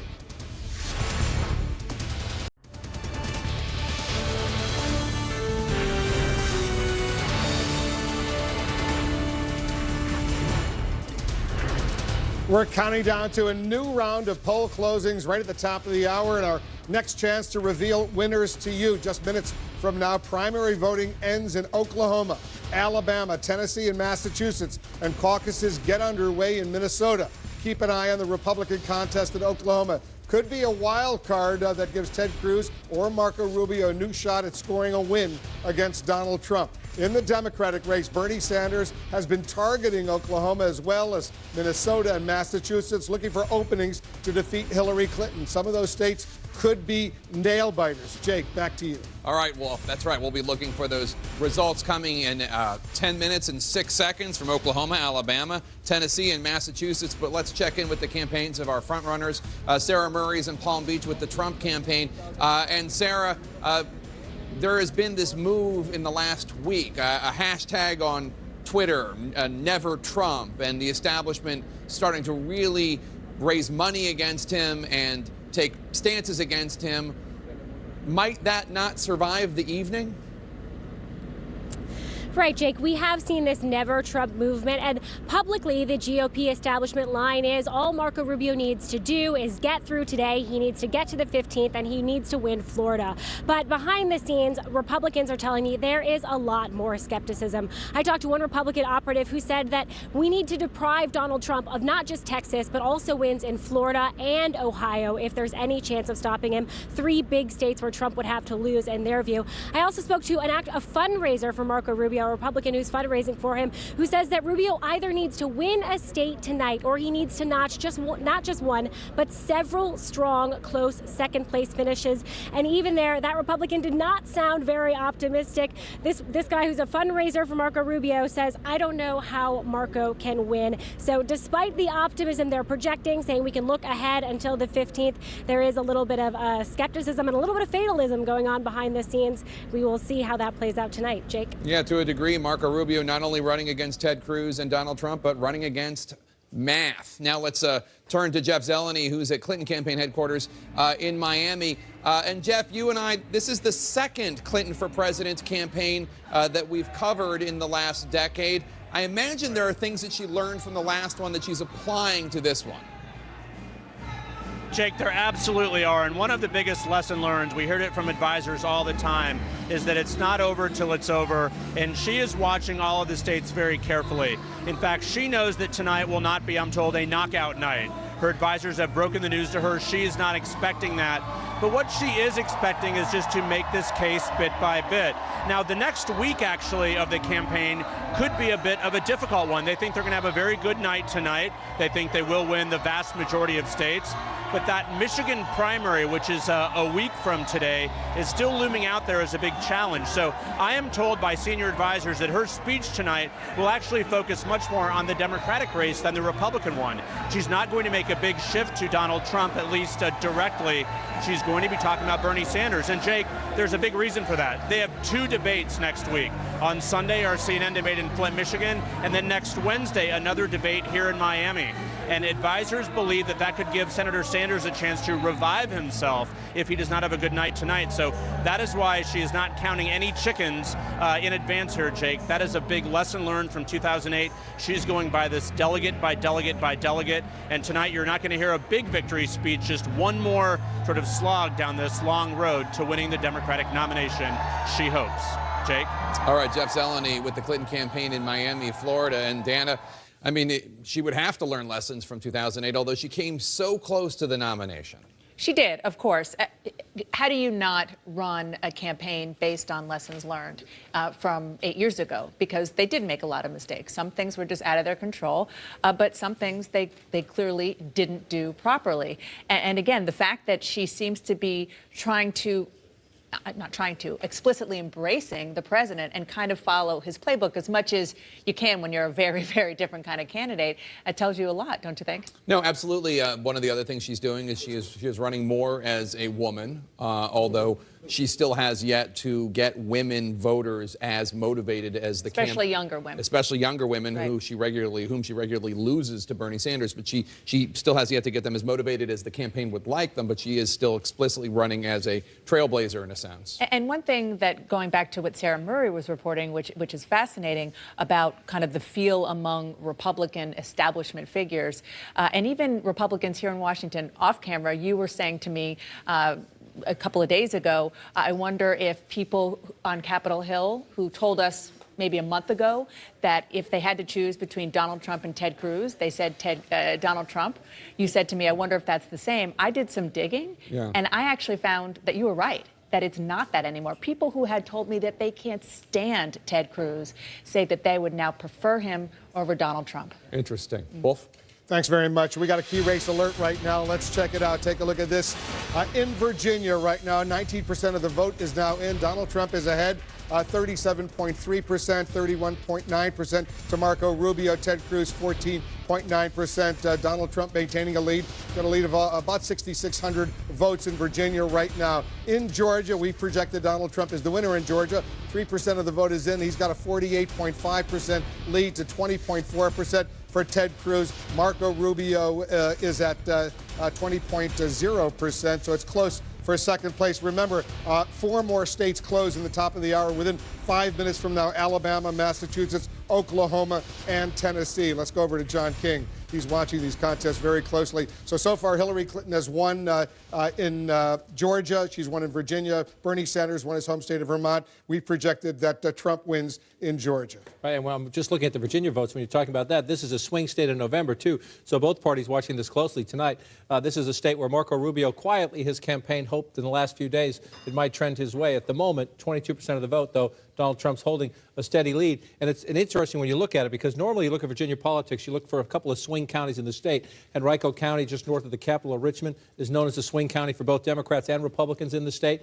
Marco Rubio is winning it by a decent margin. And you come up to the northern part of the state, out here in the suburbs here, Prince William County, another swing, especially if you have a Democrat-Republican close race, but even in a Republican primary, a place you look for swing voters, Rubio ahead by a smaller margin here. So he's winning the places people tend to look at the map when they're looking for swing counties. And yet, Donald Trump once again proving the breadth, if you will, of his coalition. Donald Trump winning, at least leading out here at the moment. This, if you go back in time, this was Mike Huckabee country in 2008. Rural voters, evangelical voters, modern-day Tea Party voters as well, and Donald Trump doing well in the early results in these areas. Doing well down here in the military areas where, if you went back in time, John McCain along the coast, a little bit of Mike Huckabee inland. Now you look right there, so far, Donald Trump. So Marco Rubio again showing his support in the suburbs around Richmond and outside of Washington, D.C. But at the moment, and we're just up to 25%, at the moment, Donald Trump holding a lead because he's running it up in the smaller rural counties of Virginia. If you switch quickly to the Republican map, we've called this state for Secretary Clinton. This is another key test in these southern states. What's her margin? Because how big can she run up the delegate lead? In the bigger states, she wins big. And at the moment, Sanders with a little support out in rural Virginia, areas that Clinton won in 2008, but she's filling in the map in the African-American areas, Richmond, down here in Norfolk, and in the D.C. suburbs, where you have a lot of population centers here. So an impressive map early on for Secretary Clinton there. Let's move down to Georgia and look at the race down here. For the Democrats, a blowout for Secretary Clinton again. Running it up where Obama did in 2008. African-American voters building a big lead here. And on the Republican side, called this state for Donald Trump because he's winning very impressively with a chance. If he gets to 50%, that's a big, big take in the delegate hole. He's at 47 right now. Only 3% of the vote in as we watch. But again, if you go back to a competitive year in Georgia, 2008, you see the vote split. A little bit of Romney up here, McCain here and here, Mike Huckabee in the evangelical areas. This is, again, the example Donald Trump is showing throughout this campaign, drawing votes everywhere across the Republican coalition, in the suburbs, in the rural areas, in the military areas as well. Still only at 3% in Georgia, but so far a very impressive map for Donald Trump. Let's move up to Vermont. This one, very early results. Could be a race on the Republican side, although at the moment Donald Trump is ahead, but we've got only 1% of the vote in. The exit poll suggesting this could be a tighter race between Trump and Kasich. We'll keep an eye on that as it comes in here. And now we move just to the south from here. At 8 o'clock hour, we're going to get the results in Massachusetts. You see alphabetically here because we have no results in yet. Carson, Cruz, Kasich, Rubio, and Trump are 5 candidates still in the race. This is a key race for the Republicans. John Kasich, again, because he ran strong in New Hampshire, thought he might win strong here. Donald Trump, I can tell you, if the King family is from Massachusetts, they expect Donald Trump to do quite well in Massachusetts tonight. On the Democratic side, it'd be an interesting fight here between Clinton and Sanders. If you move to the Democrats, excuse me, an interesting fight here between Clinton and Sanders because of his wins in New Hampshire and Vermont. Tough. Hillary Clinton hopes to get Massachusetts to get something out of New England. Then we move down to Alabama and Tennessee. Let's focus on Tennessee for a minute. On the Democratic side, another area where Hillary Clinton in the South is counting on high African-American turnout, a big margin so that she stretches her delegate lead there. This could be a fascinating race on the Republican side. We go back to 2008 and look at it again. Mike Huckabee won Tennessee in 2008, McCain at 32, Romney at 24. Kind of a Cruz, Rubio, Trump dynamic, if you will, if you look through it. Ted Cruz, if he's going to make a statement anywhere outside of Texas, it would be in these evangelical and rural areas. And again, the suburbs, around Knoxville, around Nashville, and around Memphis as well, could be key wolf, as we've seen throughout this race, a struggle, a tug-of-war between Rubio and Trump in the suburbs. 4 states getting ready to close right now at the top of the hour. We're talking about Alabama, Massachusetts, Oklahoma, and Tennessee. Lots of delegates at stake tonight. This is the second round of closings. We're going to share the numbers with you right now and some major projections. First of all, CNN projects that Donald Trump will win the Alabama Republican presidential primary, another state going to Donald Trump. CNN also projects that Donald Trump will carry Massachusetts, the Republican presidential primary in Massachusetts, another win for Donald Trump. A third win right now at this hour. Donald Trump, CNN projects, will also carry Tennessee. 3 wins right now for Donald Trump. Hillary Clinton, we project Hillary Clinton will be the winner in both Alabama and Tennessee. 2 important wins for Hillary Clinton right now. You see Alabama, 53 delegates at stake. In Tennessee, another 67 delegates. Hillary Clinton is the winner in both of those states. 2 more wins for Hillary Clinton right now at the top of the hour. We have a key race alert we want to share with you right now as well. Let's go first to Oklahoma on the Republican side. A close contest over there based on our exit polls. Ted Cruz at 32%. Donald Trump and Marco Rubio at 27%. Those are exit poll estimates. In Massachusetts on the Democratic side, estimates 52% for Bernie Sanders, 46% for Hillary Clinton. Close contest there. In Oklahoma on the Democratic side as well. Similarly, Bernie Sanders 51%, 46% for Hillary Clinton. Those are estimates based on the exit polls. Remember, these exit polls are based on our early survey of voters as they left their polling locations. The final outcome may be different. We can expect those numbers, by the way, to change throughout the night. So let's take a look at the wins so far tonight. For Donald Trump, he has won 4 states: Georgia, Alabama, Massachusetts, and Tennessee. Similarly, Hillary Clinton, she has won 4 states: Georgia, Virginia, Alabama, and Tennessee. Bernie Sanders, we have projected, wins his home state of Vermont. You see that right there. Let's go back to Jake Tapper. Jake. Thanks, Wolfie. It's so interesting. We have right now Hillary Clinton projected to have won 4 contests. Donald Trump projected to have won 4 contests. Let's talk about right now some of the surprises we're seeing. Right now, much more competitive, and it's still early. We don't have the final results, but Oklahoma much more competitive on the Republican side than one might have thought. That's right. In fact, I just got a text from a senior Cruz campaign source saying that they are feeling better than they expected in Oklahoma tonight as they're watching the results come in, just like we are. Now, we should say and underscore that the Ted Cruz campaign, going back several months before they realized what a force Donald Trump would be, they were hoping to sweep the South. Right. They were hoping that this would be a day where they would knock out all of these states. And you just saw Wolf report that Donald Trump has won several of the southern states. That 3: Tennessee, Alabama, and Georgia. Can we just take a step back? Yeah. That kind of a brash billionaire from New York just won several of the sort of ruby red southern states on the Republican side. It is kind of amazing. And when you think about it, not knowing the kind of voter he's appealing to, but just kind of taking a step back, you never would have thought about that. Let's go to Sarah Murray, who's at Trump headquarters in Palm Beach, Florida. Sarah Murray, we've already projected this evening that Donald Trump will win 4 states. That's not yet running the table, but it's a good ways on the way to running the table. That's right, Jake. I mean, that's a pretty big lead so far in Super Tuesday. And the Trump campaign is aware that if it was anyone not named Trump that we were talking about here, they would probably already be referred to as the presumptive Republican nominee. But they are fully aware of this anti-Trump sentiment, the never Trump movement. And that's why they're telling me that even if they have a big sweep tonight, they're still not going to come out from tonight feeling like they have locked this up. When I spoke with campaign manager Corey Lewandowski earlier, he told me the way the math works, you still can't win all the delegates. And the only thing that matters in this race is the delegate count. So no matter what happens tonight, they are still going to be going full speed ahead until March 15th, trying to lock this down. Jake? All right, Sarah Murray at Trump headquarters. He's already been projected to have won 4 primaries. Let's go now to the headquarters of the Democratic frontrunner, Hillary Clinton, also projected to have won 4 primaries this evening: Virginia, Georgia, Alabama, and Tennessee. Jeff Zeleny, Hillary Clinton was able to stop Bernie Sanders' momentum in Nevada, and then in South Carolina. She underlined the point this could be a big night for her as well.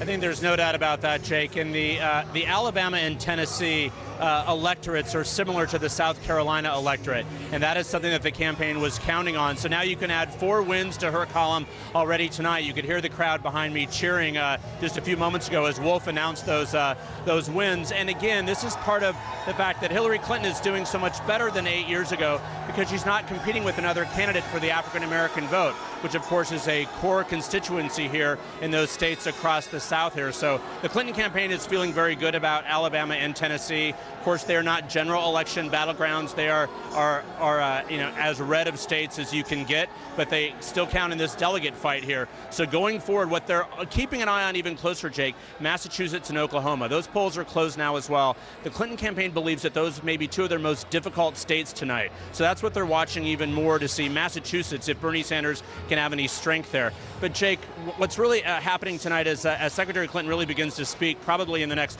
30 minutes or so, she's going to keep moving straight ahead, making the case for why she is the stronger Democrat here in this race. But it has not gone unnoticed by supporters here behind me and the Clinton campaign that Donald Trump is just up the road here, not too far in southern Florida here. So a very Florida-heavy night tonight, Jake.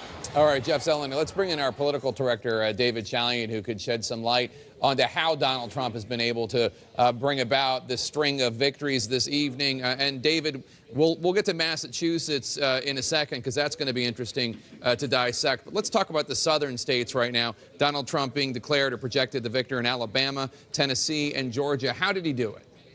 Well, Jake, you actually can throw Massachusetts into this mix because we're seeing some similar trends happening now. And I know that we've been talking about some of these things throughout the night, but this is really the fuel of his candidacy. The notion of being an outsider in a majority in Alabama, Tennessee, and Massachusetts, all the states just projected for him, all want an outsider, and he wins those voters going away. Take a look at Alabama. He wins those looking for an outsider 64% to Cruz's 12%. Cruz, who has a brand of being an outsider, even though he has a senator in front of his name, Carson at 12%, and Rubio down at 6%. Just Trump owns it. Look at Tennessee. Another state that was just projected for him. He wins the outsider vote, 67% to Cruz's 13%, to Carson at 11%, and to Rubio at 6%.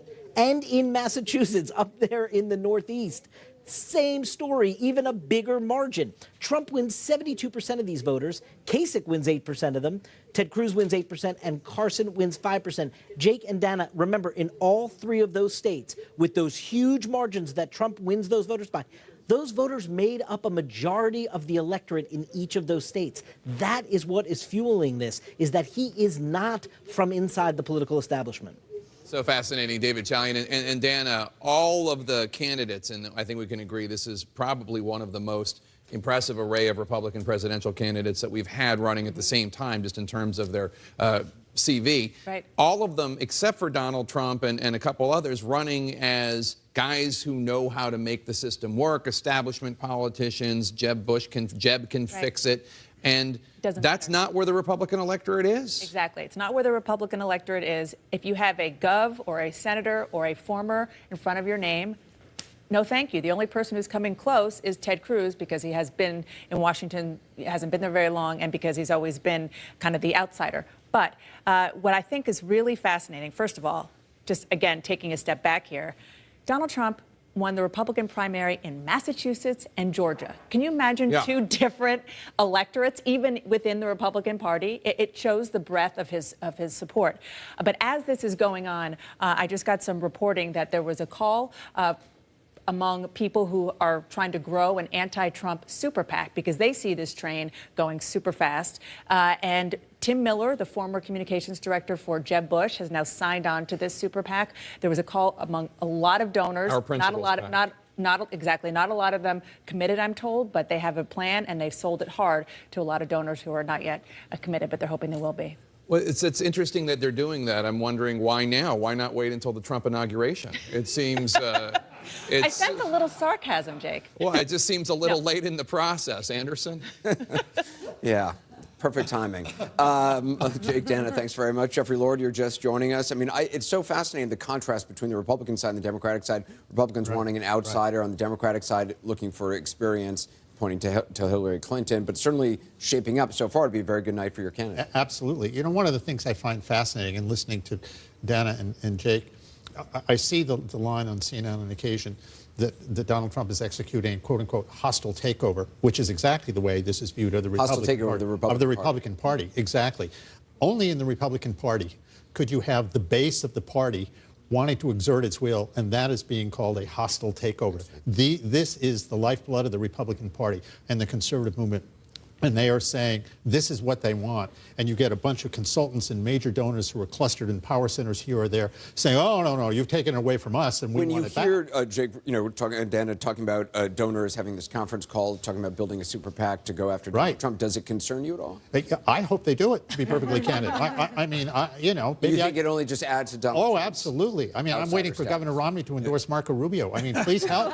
Please help. He's not going to do it. But this is amazing because Trump has completely forked this the establishment.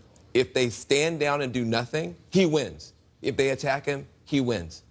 It's just a remarkable. I think you're going to look at this in political science and military strategy for a very, very long time. He took a prisoner's dilemma where nobody knew what to do and created a fork for himself. But honestly, I think to your point, Paul, I think our establishment is not as far from the base. You were saying something about that, right? We were talking about this during the break. The gulf between Democratic elites and Democratic grassroots, not very big. I mean, I talk to these mega donors all the time. They care about the Supreme Court and abortion rights and gay rights and climate change.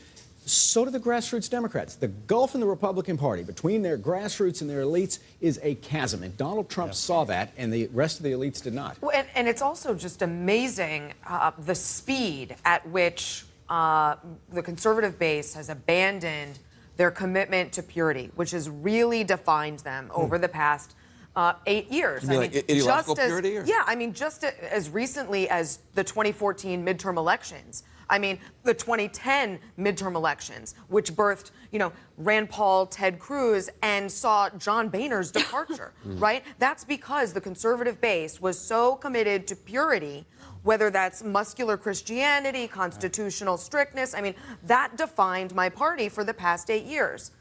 In less than a year, Trump has proven that commitment to purity is no longer a defining organizing principle. Isn't one of the issues that a lot of these candidates promised that they were going to thwart Obama's policies, that they were going to reverse Obamacare, that they were going to do things that they really weren't in a position to do. And there are a lot of voters in your party who say, you know what, we need a total disruptor. We need someone who's going to go in there who's from outside the political system and shake things up in a way that these politicians don't. I wonder how much of it is just the personality of Donald Trump. I mean, the uniqueness of this candidate. Learn after this is done, because is this just a Trump phenomenon, and will my party go back to purity, whether he wins or loses? I don't know. That is the defining question of the future. But Axe, I think you're right. But under those circumstances, Ted Cruz should be Except, you know what? Ted Cruz looks like an insider next to Donald Trump. You're right. And the new definition of your party is anti-Republican. Oh, that's 100, what it is. 100%. 100%. Yeah. In looking through all of these exit polls and trying to go through them now tonight, it's very clear the Trump voter, men, undereducated, lower income, conservative, evangelical, care about telling it like it is, bring change, angry with government, outside the establishment. That is not you look at Massachusetts, to make Gloria's point, a majority of voters there say they wanted someone outside the establishment in the Republic. Donald Trump won that vote with 72%. Those who wanted someone who was experienced in politics, Marco Rubio got, now these numbers could change a little, but he got 39% because that vote was divided among a lot of different people. There were two separate things at play here. One had nothing to do with Donald Trump, and that was the welling anger of the base of the Republican Party at the Republican Party leadership, at Boehner, at McConnell, all of these folks in the establishment. Had nothing to do with Donald Trump. Over here, you have Donald Trump, cultural force, if you will, whose politics happen to coincide with this. He enters the picture. Here is this.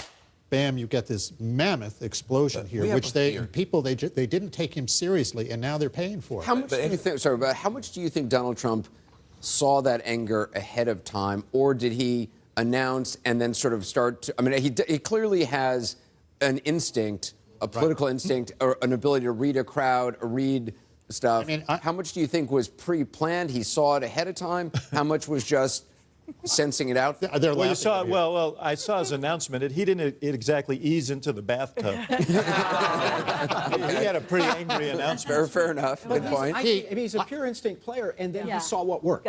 Yeah. He went out there and said stuff he'd probably been saying to friends for a long time, and particularly when he hit immigration, and I think bashed Mexicans unfairly, and it worked. It was like a jolt. And I think it is, Trump can be, I think, distracting because he's so interesting, he's so compelling, he's funny, he's profane. This is about the grassroots. This is about something that's real. And to Essie's point, Republicans used to say to be a Republican, you had to believe in free market economy and free trade. Trump's against free trade. You had to believe in neocon foreign policy. He attacked the war in Iraq and said it was stupid, and he said Bush caused 9/11. You have to believe in fundamentalist Christianity.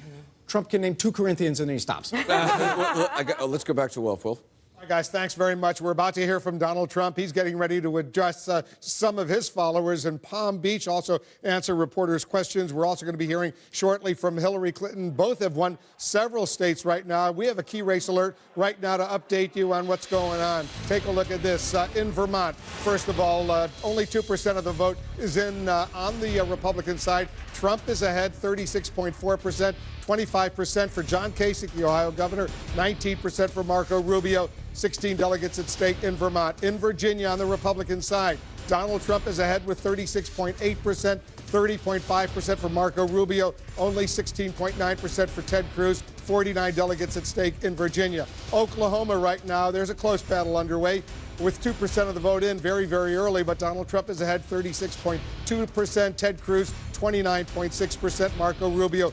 21.9%. 43 delegates at stake in Oklahoma. Let's move to Texas right now. That's the big prize. Votes are coming in right now in Texas. The polls actually close in Texas at the top of the hour, 9 p.m. Eastern, but they're already releasing officially these numbers right now. 1% of the vote is in. Ted Cruz at 41.9%, Donald Trump 30.5%, Marco Rubio in third place with 14%. That's in Texas. That's the big prize of the night. 155 delegates in Texas for the Republicans. Let's move on and take a look at some more of these results coming in. On the Democratic side in Massachusetts, very early, only 1% of the vote is in. Bernie Sanders, he's got 54%. Hillary Clinton, 45.3%. Once again, very, very early in Massachusetts. In Oklahoma, similarly, Bernie Sanders is ahead, but it's still very early there. Only 2% of the vote is in, 48.5% for Bernie Sanders, 42.4% for Hillary Clinton. A close contest there as well.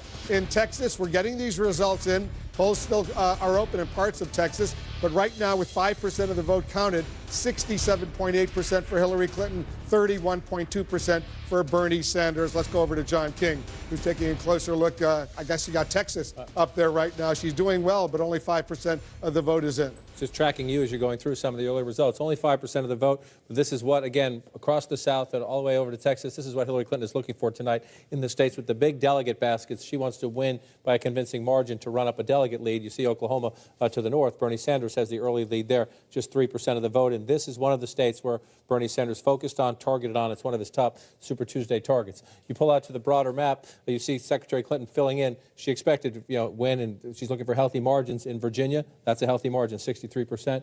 The early results in Tennessee, she's only 2%, but she's pushing 69% there. So the map in the South is just what Secretary Clinton wanted, 77% in Georgia. If numbers like that hold, Wolf, early results, very early in Alabama, if results like that hold, she's going to get the bulk of the delegates, and there are a lot of delegates in these southern states. Excuse me for a little touch there. Bernie Sanders winning in Vermont at the moment, leading in Massachusetts. Very close race here. Look at that. Only 1% of the vote in, though. The exit polls, I think, show a little bit more of a Sanders lead. This one here would be a moral victory for Secretary Clinton if she could get it, and a big victory for Bernie Sanders if he can win outside of New Hampshire and Vermont.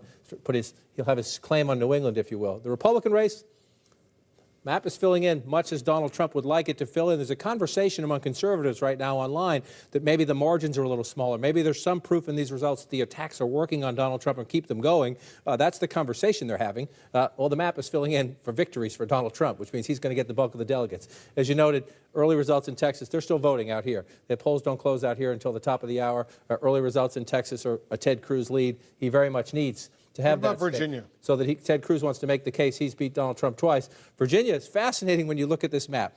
We're up to 74% of the vote in. Donald Trump is leading, Marco Rubio in second place, and yet Marco Rubio is winning in all of the places that that you would look for in a Republican race. You would say, can he win in the suburbs? If you look up here, now there's a lot of votes still out up here, but Loudoun County, about what, half an hour, 45-minute drive from Washington, D.C., key growing suburb, 69%. You move over here to Prince William County, a swing area in the state, only 16% in. Rubio just barely ahead here. This is a tight race in what is always known as a swing county in the state. Fairfax, a huge county, 13.5%. Rubio with a healthy lead. So Rubio's winning where he wanted to win in the suburbs, also in the suburbs around Richmond, and Henrico County right down in here. He's winning, but only by a small margin there. And Richmond County by a little, much healthier margin there, but it's a smaller county. But look what Donald Trump is doing everywhere else. This, if you go back to 2008, if Ted Cruz were going to play in Virginia, it would have been out here. Instead, Donald Trump filling Let's it go in to out here. Oklahoma right now, because that's still a contest we have not been able to project. Right, one more quick point. Donald Trump is winning down here in the Virginia Beach area, Norfolk area, down along the coast down here, and he's winning by a healthy margin. If he holds on to win Virginia tonight, that will be the key, the population center down here. Now you want to pull out to Oklahoma. This is a state, if Cruz wins Texas, he would love to add Oklahoma tonight to make the case he won 2 states tonight, not just his home state. Look at as the early results come in, just 6%, 33, 28 to 24. It's a fight at the moment. Again, we've seen this throughout. Oklahoma City, right now, Rubio leading here. This is your traditional suburban Republican voter outside of Oklahoma City. But look, he's fighting, wrestling with Donald Trump for the suburbs. We've seen this in every state. Sometimes Trump wins by a few, sometimes Rubio wins for a few. The reason Rubio has not been able to win a state is that he can't get a clear win in the suburbs and then win a little bit everywhere else. Donald Trump is fighting him, either beating him or fighting him very close in the suburbs, and then winning in the rural areas when you get out here. Ted Cruz winning in some other places tonight. This is a three-way arm wrestle, and we're going to go through as we count the votes. Only 6% of the votes in, so it's hard to say which way we're headed. But you come down here again, around these places here, this is where you want to see if you're Marco Rubio, you want to win just outside the population centers, urban areas in the suburbs. Tulsa County, 16% of the statewide vote. Rubio's down to third here. Let's take a look at the map of the United States right now. Let's see where we stand right now. You see that Donald Trump has already won. We've projected 4 states tonight. Hillary Clinton, we've projected she wins 1, 2, 3, 4 as well. So we're getting ready for Arkansas. That's about to close as well, right at the bottom of the hour. We're only a few minutes away from maybe projecting results in Arkansas. Much more of our special coverage coming up right after this.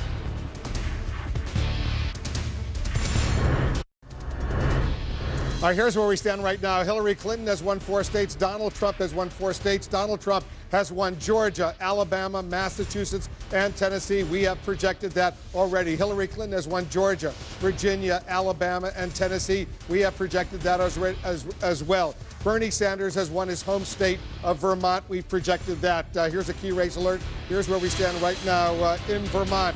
On the Republican side, only 4% of the vote is in, 34.9% for Donald Trump, 28.1% for John Kasich, Marco Rubio with 19.3%. You see, it just changed. That's Vermont. Let's move on. The next Republican state, Virginia. A close contest. Donald Trump is at 37.2%, 30% for Marco Rubio. Ted Cruz only 17%, 83% of the vote is in. That's a lot. In Oklahoma, only 7% of the vote is in, but Donald Trump maintains a slight lead over Ted Cruz, 33.6% to 27.6%. Marco Rubio slightly behind, 24.6% in third place. In Texas, a huge prize. All the polls in Texas close at the top of the hour, but they've released numbers already. States polls in part of the state have closed. Ted Cruz maintaining his lead, 38.1%. Donald Trump, 28%. Marco Rubio with 20%. 17% of the vote is in Texas. That's the big prize of the night. 155 delegates at stake in Texas. Let's move on to the Democratic side right now in Massachusetts. Hillary Clinton maintaining a slight lead over Bernie Sanders, 51.2% to 47.8%, but it's very, very early. Only 1% of the vote is in. In Oklahoma, Hillary Clinton similarly maintaining a slight lead, 50.1%, 43.9% for Bernie Sanders, 6% of the vote is in. In Texas, remember, they closed at the top of the hour, 10% of the vote is in. She's got a lopsided lead right now, 69.7% to 29% for Bernie Sanders. We're just minutes away from a new chance to project Super Tuesday winners. The polls are about to close in Arkansas in a few minutes, right at the bottom of the hour. Here's what we're looking for. Arkansas is a state where Donald Trump's top rivals may have a shot at slowing his momentum tonight. We're going to find out if it's a close race very, very soon. Hillary Clinton is expecting to win big in Arkansas, where her husband was governor for 12 years. Let's walk over to John King. He's over at the Magic Wall. Arkansas, an important state on the Republican and the Democratic side. And for Hillary Clinton, it's an exclamation point, the former First Lady. You remember back to the 92 campaign, Wolf, we first met down in Arkansas. Obviously, if you go back to 2008, Obama didn't really compete. This was Hillary Clinton's state, 70 to 26. She'd love 70 to 26. She'd love to get those numbers tonight, as she does. And if you look just where it is, this is Clinton country down here. Oklahoma's still in play tonight, but she's expected to win Texas. She's winning all these other states. She just hopes, again, African-American base vote, turn out the vote in her former home state and run it up. On the Republican side, the question is, again, if you look, you tend to have momentum in these things, and you have these Trump wins or Trump leads, and then Trump in a close fight in Oklahoma right now. Donald Trump wants this one. Again, Ted Cruz would like to take it away. If you go back and look at a little bit of history here, just going to go back and show you in 2012, this is the area Rick Santorum did very well, not Arkansas, but around this area. And in 2008, this was the area Mike Huckabee did very well. This was supposed to be the base of the Cruz campaign. Win the states the challengers won in those other races, get across the South, and then prove yourself outside of the South. But as we look tonight, Ted Cruz currently leading in his home state of Texas. But as you can see, it is Donald Trump filling in the rest of the map at the moment, diminishing the Cruz campaign and diminishing the Cruz path to the nomination. We'll see what happens in Oklahoma, but so far this filling in for Donald Trump in a very impressive way. Some people are saying the margin's a little smaller, but look at the map. Donald Trump proves he can win in New England, proves he can win in the South, proved he could win in the West. The map is starting to fill in. You switch over to the Democratic side. We've got a fight in Massachusetts still. As that one plays out, 51 to 47, Clinton ahead at the moment. Sanders winning at his home state. He obviously started by winning in New Hampshire. And we're going to watch as well the otherwise Clinton campaign getting what it wants across the South here, Wolf, largely on the basis of African-American support, running up big numbers, meaning they'll run up some big delegate numbers for the Clinton campaign. In the next hour or so, we'll be able to allocate the delegates and do the math, Wolf. Another state is about to close right now. We're talking about Arkansas. All the voting in Arkansas closes 8:30 p.m. Eastern. That's only seconds away from now. Arkansas, an important state for the Democratic candidates as well as the Republican candidates. So we're going to see what's going on in Arkansas. Get ready. CNN has another major projection. And CNN projects Hillary Clinton will win Arkansas, the Democratic presidential primary. Rack that up, another state in Hillary Clinton's win column tonight. That's 5 states for Hillary Clinton. Let's get a key race alert right now on the Republican side. Take a look at this. On the Republican side, these are estimates based on our exit poll information. Donald Trump slightly ahead, 34%. Ted Cruz, 30%. Marco Rubio, 25%. These are close numbers. This is an exit poll based on the CNN estimates. Remember, these are estimates based on our early survey of voters as they left their polling locations. The final outcome may be different. We can expect those numbers to change throughout the night. So that's where we stand right now. Here are the states that have won that have already been projected. On the Republican side, Donald Trump. He has won Georgia, Alabama, Massachusetts, and Tennessee, 4 states so far. The only winner so far on the Republican side of states. On the Democratic side, 5 states for Hillary Clinton: Georgia, Virginia, Alabama, Tennessee, and Arkansas. 5 states going for Hillary Clinton. Bernie Sanders carries his home state of Vermont. We have projected that as well. Let's go back to Jake. Thanks, Wolf. No surprise that the former First Lady of Arkansas, Hillary Clinton, has won the state of Arkansas, but nonetheless, it is a big victory for the Clinton team. Jeff Zeleny, who joins us from Miami, where the Clinton headquarters are located this evening. No doubt, Jake. I mean, Arkansas is no surprise, but it's a win nonetheless, and a very sweet win for this Democratic crowd here. You can hear behind me right now, they are just cheering the news here. Now, there are some 32 delegates in the state of Arkansas. Of course, Bernie Sanders will win some again, but Hillary Clinton, of course, carrying this state. And it's an interesting question to think about Arkansas. George W. Bush was the first Republican to carry that in 2000, since it's always been a Democratic state. So could Hillary Clinton put this into play in the general election? If she becomes the nominee, could she put this into play? That is one thing that some Democrats here are talking about, Jake. Of course, that's getting ahead of ourselves. She still has to win the Democratic nomination. But this Arkansas victory, certainly a sweet one for this former First Lady of the state of Arkansas. Jake?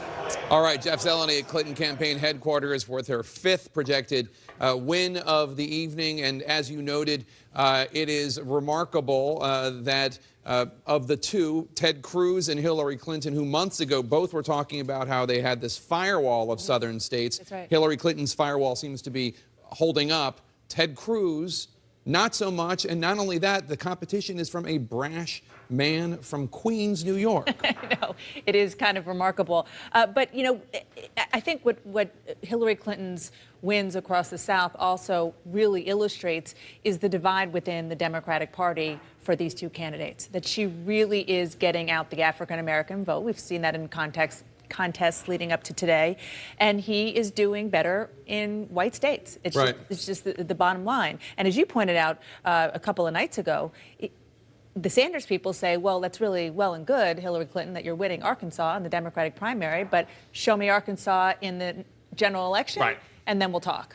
That's right. Yeah. And a very, very close election going on right now in the primary in Arkansas for Republicans. Let's bring in our political director, David Chalian, to give us some more insight into that. Hey, Jake, so you know, obviously the polls have just closed there in Arkansas, and we have not made a projection in the race yet, so we're digging in to see sort of what is going on in the state and what were Republican voters thinking about as they showed up to the polls today in Arkansas. Take a look at this split between very conservative voters and somewhat conservative voters. Very conservative voters make up about 42% of the electorate today, and Ted Cruz is winning them by 15 points, 43% to Trump's 28%, to Rubio's 19%, to Carson's 8%. Remember, 42% of the electorate is a big chunk. If you look at somewhat conservative voters, folks that identify themselves as somewhat conservative, that's 41% of the electorate, and Trump wins those, but Rubio's keeping it close. Trump wins them by 6 points, 36%. Rubio's got 30%. Ted Cruz at 23%. And Dr. Carson down at 6%. So this is sort of a battle between somewhat conservative and very conservative voters. Then there's this other really interesting finding in the exit polls that I think you guys have been talking some bit about tonight, which is sort of when people decide. Among those voters who decided in the last few days, we are once again seeing Marco Rubio winning the late deciders, 40% to Cruz's 31%, to Trump's 15%, to Kasich's 6%. Trump does not wear well as these races go on, we've been finding in many of these states. Take a look at those who decided much earlier. 40% of those voters go for Trump. Cruz wins 30%, Rubio wins 20%, and Dr. Carson wins 6%.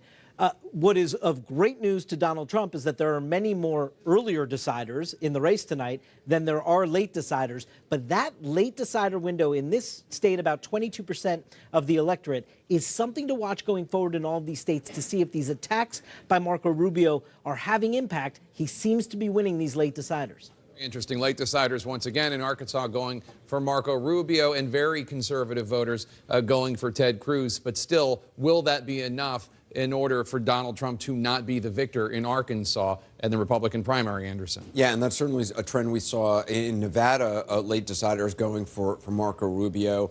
Clearly, the Rubio campaign is going to try to at least cling to that tonight without having. I mean, you know, the fact is that what it also means is that Trump supporters commit early, and many of them stick with him, and that's enough, particularly in a divided field, to win. So that's some solace to Rubio, if you don't mind taking participation ribbons home every week. But if you're going to win, you've got to do better than that. Yeah, you can't be everybody's second choice for this long. I mean, does it mean though his attacks against Trump have been working at all? It might, because it doesn't seem like it's shedding any voters from Trump. Right. I think it might mean that people are giving him another look, and if they're a late decider saying, okay, he's finally starting to fight back. There could be just as many people, however, who were repulsed by the way he did it. I mean, it's sort of. Well, the question is, he could be hurting Trump in some of these states, but keeping people away, but knocking people over to Cruz, and not, particularly in states that are more conservative by nature. I don't think he's taking votes away from Trump, but he may be preventing some from going to him. The way that this is coming together, I think the night is young. It's an important night, but in a big picture sense, Trump is both dominating, but he's leaving just enough crumbs on the table to keep the other guys in, because they'll all be able to point to something tomorrow morning, if it should end the way that it's headed now, that will give them an argument or a justification. But Michael, to hang isn't in that a a while nightmare scenario? Isn't that a nightmare scenario? I think it's for a good scenario the for Trump. anti-Trump No, for people. Trump, Yes. I think it's a good scenario because the status quo. Michael, sorry, go ahead, Michael. The status quo benefits Trump, is my point. The longer that the field stays the way that it is, the better it is for him. And I think the irony here is we always talk about how the establishment,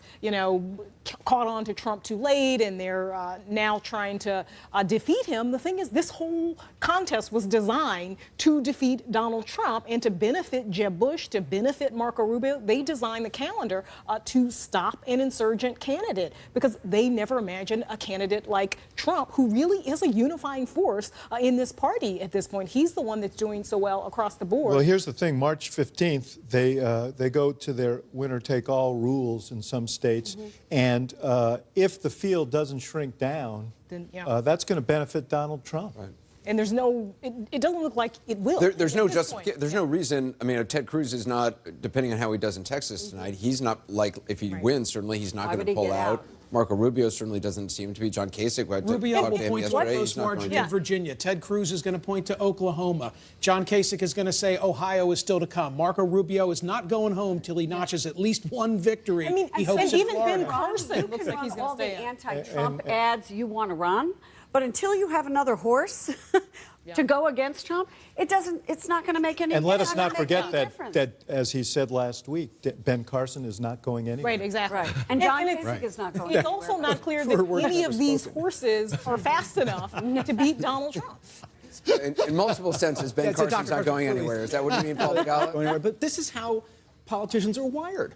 They are, for people who don't follow politics, they're like Lloyd Christmas in Dumb and Dumber. You know when the woman says there's not a 1 in a million chance I would ever go out with you? You go, so you're saying there's a chance. That's how these guys are thinking. They're not going to get out until they run out of money. What does it say about you that you can actually quote from Dumb and Dumber? Oh my God, that's an American classic. Come on.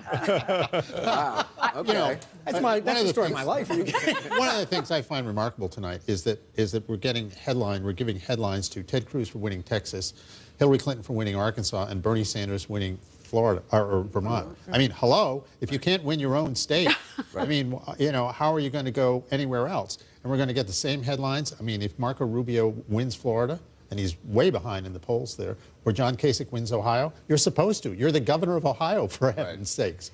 Anderson, I just got an email from a Trump advisor. We were talking about late deciders, who said late deciders are folks who can't decide which establishment guy to vote for. Period. Let's go back to Wolf. We're getting ready. We're going to hear from Donald Trump and Hillary Clinton, but we got a key race alert right now. Some close races underway. Let's start off in Vermont on the Republican side. Donald Trump is ahead, but only, 9% of the vote is in. He's got 33.6%. John Kasich, 28.7%. Marco Rubio, 19.2%. That's in Vermont. In Virginia, Donald Trump is ahead. 83% of the vote is in. He's got 36.3%. Rubio, 30.8%. Ted Cruz, distant third, 16.9%. In Oklahoma, very close contest underway right now. 10% of the vote is in. Donald Trump is ahead with 32.4%. 29.9% for Ted Cruz. Marco Rubio in third place, 23.9%. That's in Oklahoma. Texas, the biggest prize of the night. They close all the polls at the top of the hour, but they've released numbers so far. Ted Cruz is ahead. It's his home state, 38.7%. Donald Trump, 28.2% in second place. Marco Rubio in third place with 19.9%. They're going to be closing Texas right at the top of the hour. We'll see what's going on there. Let's move on to the Democratic side right now. It's a close race in Massachusetts. Look how close it is. Only 4% of the vote is in, but Bernie Sanders with 49.6%, Hillary Clinton with 49.3%. A very close race underway in Massachusetts right now. In Oklahoma, similarly, 11% of the vote is in. Bernie Sanders maintaining a slight lead, 47.5% to Hillary Clinton's 44.9%. Bernie Sanders spent a lot of time in Oklahoma. In Texas, Hillary Clinton doing very well. 15% of the Democratic primary vote is in, 66.1% to Bernie Sanders, 32.5%. So Hillary Clinton is doing well. Texas closes all voting right at the top of the hour. Let's go over to John King for some more analysis. Texas, is a state that Hillary Clinton obviously wants. She's racking up significant wins tonight. If you take a look at the Democratic race in Texas, we're waiting, obviously, for the El Paso area to close, but at 15% of the vote in, 66%, this is what she's looking for, Wolf, not only in Texas, but across the South. She wants to be in the 60s, as high as she can get in the 60s because of the delegate proportionality rules. She wants to take 60 or more percent of these delegates, especially in the bigger states where the basket's bigger, obviously. On the Republican side, if you look at this race, again, early results, but this is what Ted Cruz needs. Yes, Jeffrey Lord was just saying, why is a win at home a big deal? Well, a win at home at least gives him a rationale to stay in the race. We'll wait and see as this fills in, but the early lead is quite a healthy lead. Take a look at neighboring Oklahoma. Oklahoma's been an interesting race throughout the night on the Republican side. Look at this, 11% of the vote, and you got a tug-of-war mostly between Trump and Cruz at the moment. Rubio a distant third right now, and you've got Trump winning urban area, Tulsa, the suburbs around where you find most of your Republican voters, although a lot of Republicans across Oklahoma. Trump, as we've seen in just about every state. Here, a competition with Rubio in Oklahoma County, where Oklahoma City is. Out in the suburbs, Rubio with the lead, but Trump quite competitive. Cruz right behind that. So this is just an honest-to-God goodness three-way tug-of-war in the state, but Trump with the advantage so far. 12%, though. We got a lot of votes to count here. On the Democratic side, let's just take a quick look. This was one of Bernie Sanders' big targets, and at the moment, he's holding up a lead with 12% of the vote in. But I would say we'll wait on this one because if you look at where the population centers are, more votes where the people live, Secretary Clinton is leading in those areas at the moment. So this could be a test of her running it up in the urban and suburban areas, but him running it up everywhere else. We'll have to watch the math as it plays out. I was looking right before you came over at my home state of Massachusetts because this one looks like a good wrestling match at the moment between Sanders on top at the moment, but just barely over Clinton, but just 5% of the vote in, Wolf. And if you look at what we're missing some of the industrial areas. Springfield in western Massachusetts, a city out there. There's also some schools out that way, but Worcester, as you move more blue-collar, gritty area here, Bill Clinton was out there last night. You come out this way into the city of Boston, where most of the vote is. This is God's country right here, Dorchester Bay, if you didn't know that, Wolf. We're waiting to see how the Boston comes in, 9% of the state population. So we got a long way to go here in the areas where you find most of your Democrats. Still no votes in. Bernie Sanders winning up here. Not a surprise, I guess, along the New Hampshire border. He did so well in New Hampshire, and obviously tonight winning the state of Vermont. This will be important for Bernie Sanders. Vermont, New Hampshire, running it up, smaller towns along the top of the border. But if Hillary Clinton is performing well in the cities, very important for him to run it up in these smaller towns out there. Let's take a look on the Republican side, Vermont, because it's an interesting race right now. Yeah, it's not so interesting on the Democratic side. Bernie Sanders getting what he wanted at home, but this is relatively close. 9% of the vote in. Donald Trump, though, right now starting to pull out a lead in Vermont. John Kasich, remember, came in second place in New Hampshire. It was looking tonight for something. They thought it might be in Massachusetts. That looks like it's a blowout for Trump. But this one here, at the moment, we'll count the votes as they come in.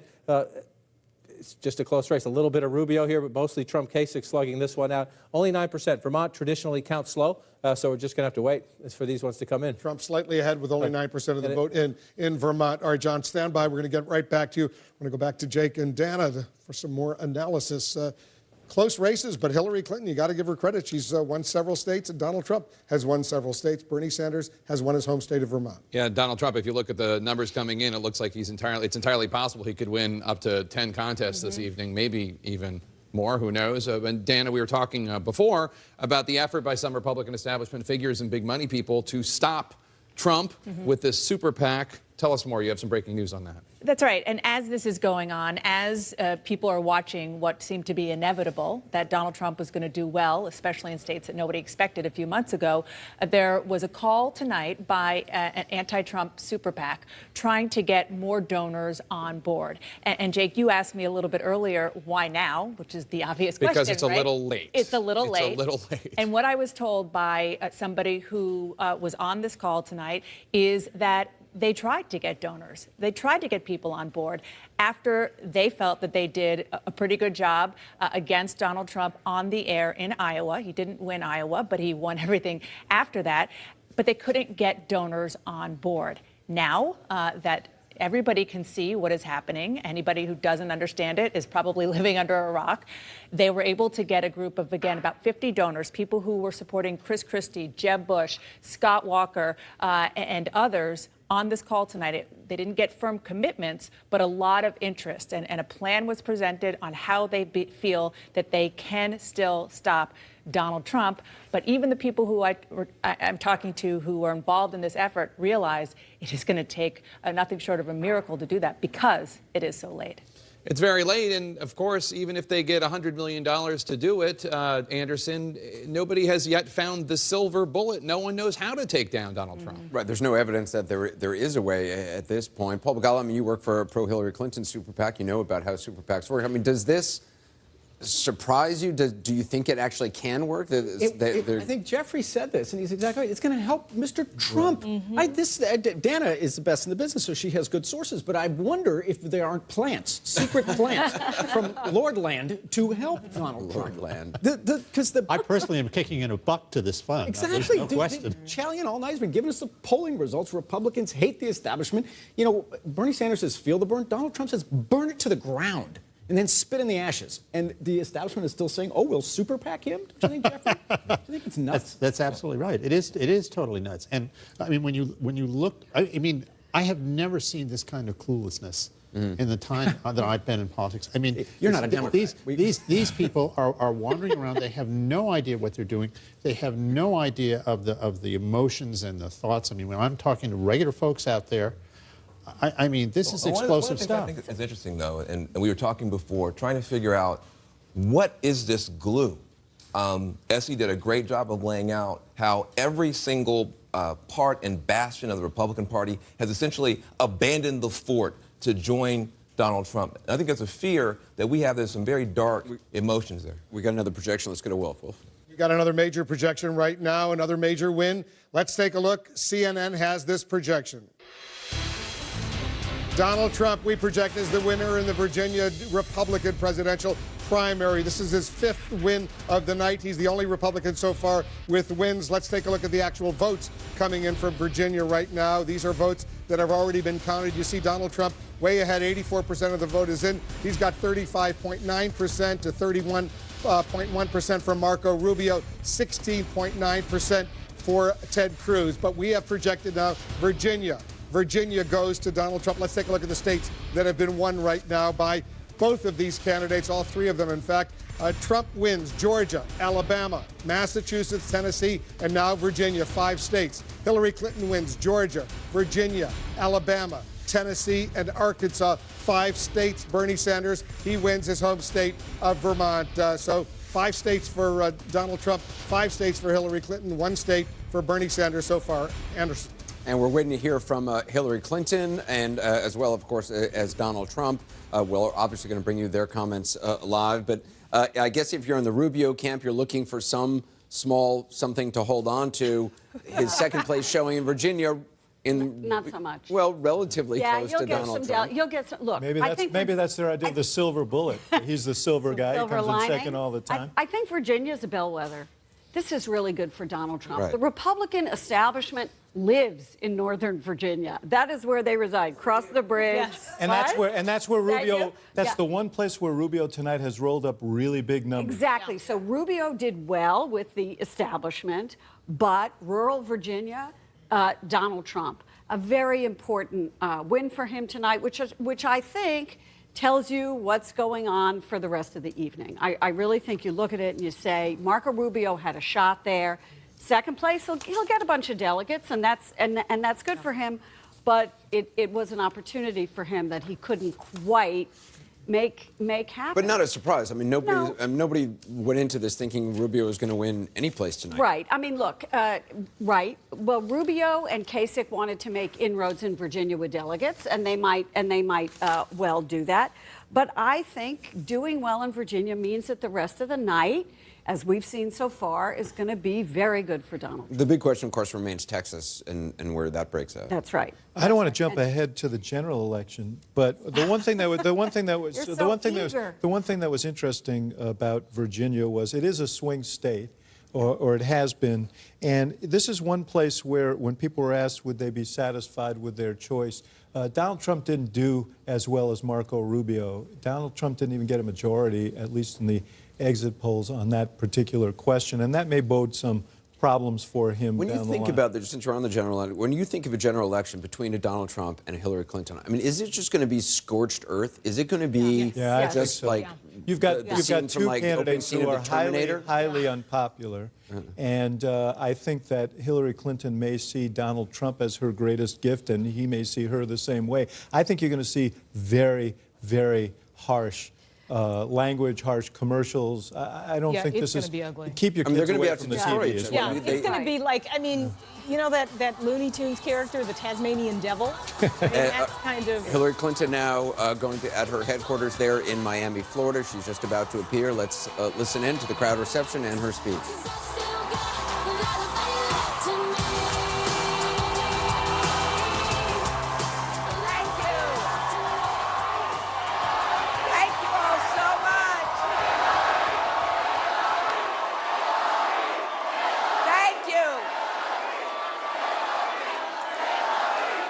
Thank you all so much. What a super Tuesday.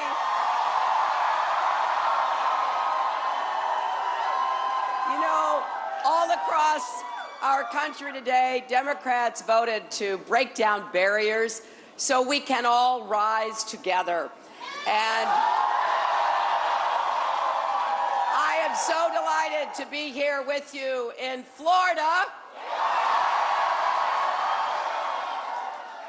I congratulate Senator Sanders on his strong showing and campaigning, and I'm grateful to all of you who voted for me, to the volunteers and organizers.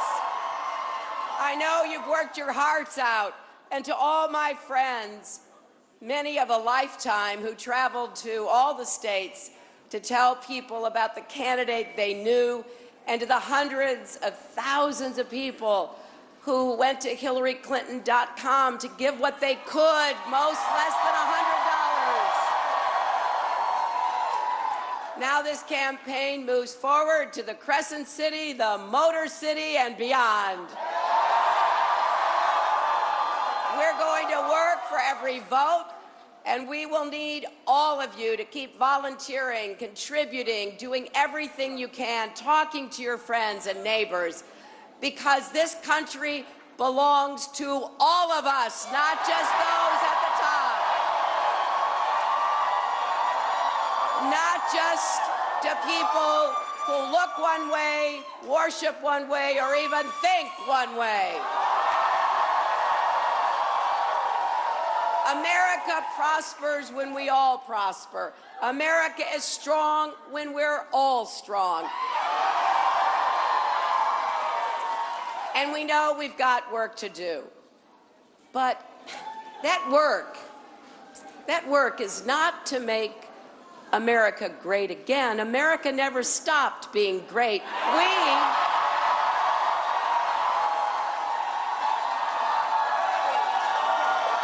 We have to make America whole. We have to fill in what's been hollowed out.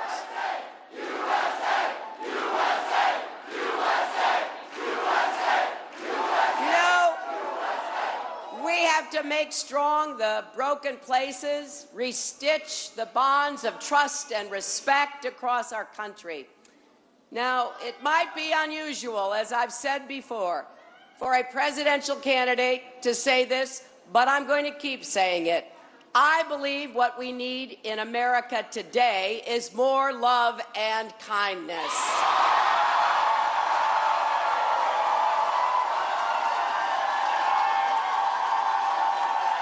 Because you know what?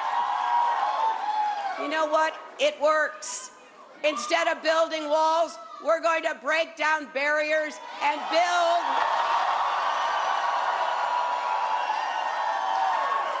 ladders of opportunity and empowerment so every American can live up to his or her potential, because then and only then can America live up to its full potential too.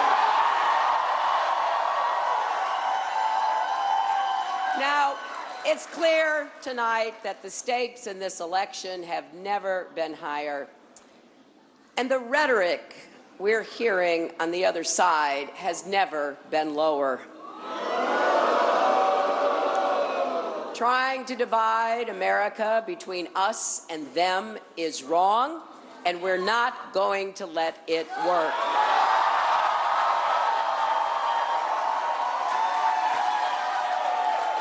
You know, whether we like it or not, we're all in this together, my friends. And we all have to do our part. But unfortunately, too many of those with the most wealth and the most power in this country today seem to have forgotten that basic truth about America. You know, yesterday I was at the Old South Meeting House in Boston, where nearly 2.5 centuries ago, American patriots organized the original Tea Party. And I had to wonder what they would make of corporations that seem to have absolutely no loyalty to the country that gave them so much. What would they say about student loan companies that overcharge young people struggling to get out of debt? Even young men and women serving our country in the military, or corporations that shift their headquarters overseas to avoid paying their fair share of taxes. Like Johnson Controls, an auto parts company from Wisconsin that all of us, we taxpayers, helped to bail out with the auto rescue back in 2008. Now they're turning their back on America. Now, I'm not interested in condemning whole categories of people or businesses. I'm just interested in making things right. So let there be no doubt. If you cheat your employees, exploit consumers, pollute our environment, or rip off the taxpayers, we're going to hold you accountable.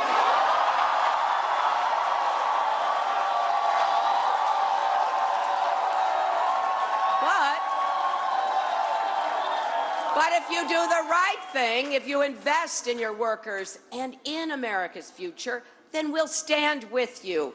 We all need to work together to break down the barriers holding back our families and our country, because the middle class needs a raise. Add more good jobs, jobs that pay enough for a family to live on.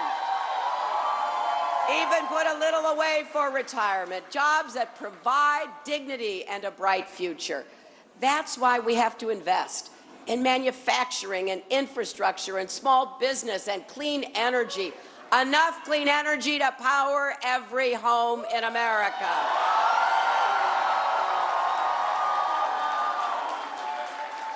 Don't let anybody tell you we can't make things in America anymore, because we can, we are, and we will. And together we can break down the barriers that face working class families across America, especially in struggling Rust Belt communities and small Appalachian towns that have been hollowed out by lost jobs and lost hope. Families who for generations kept our lights on and our factories running. Together we can break down barriers for our kids so they get the education they need and deserve. Every child in America should have a great school and a great teacher, no matter what zip code they live in.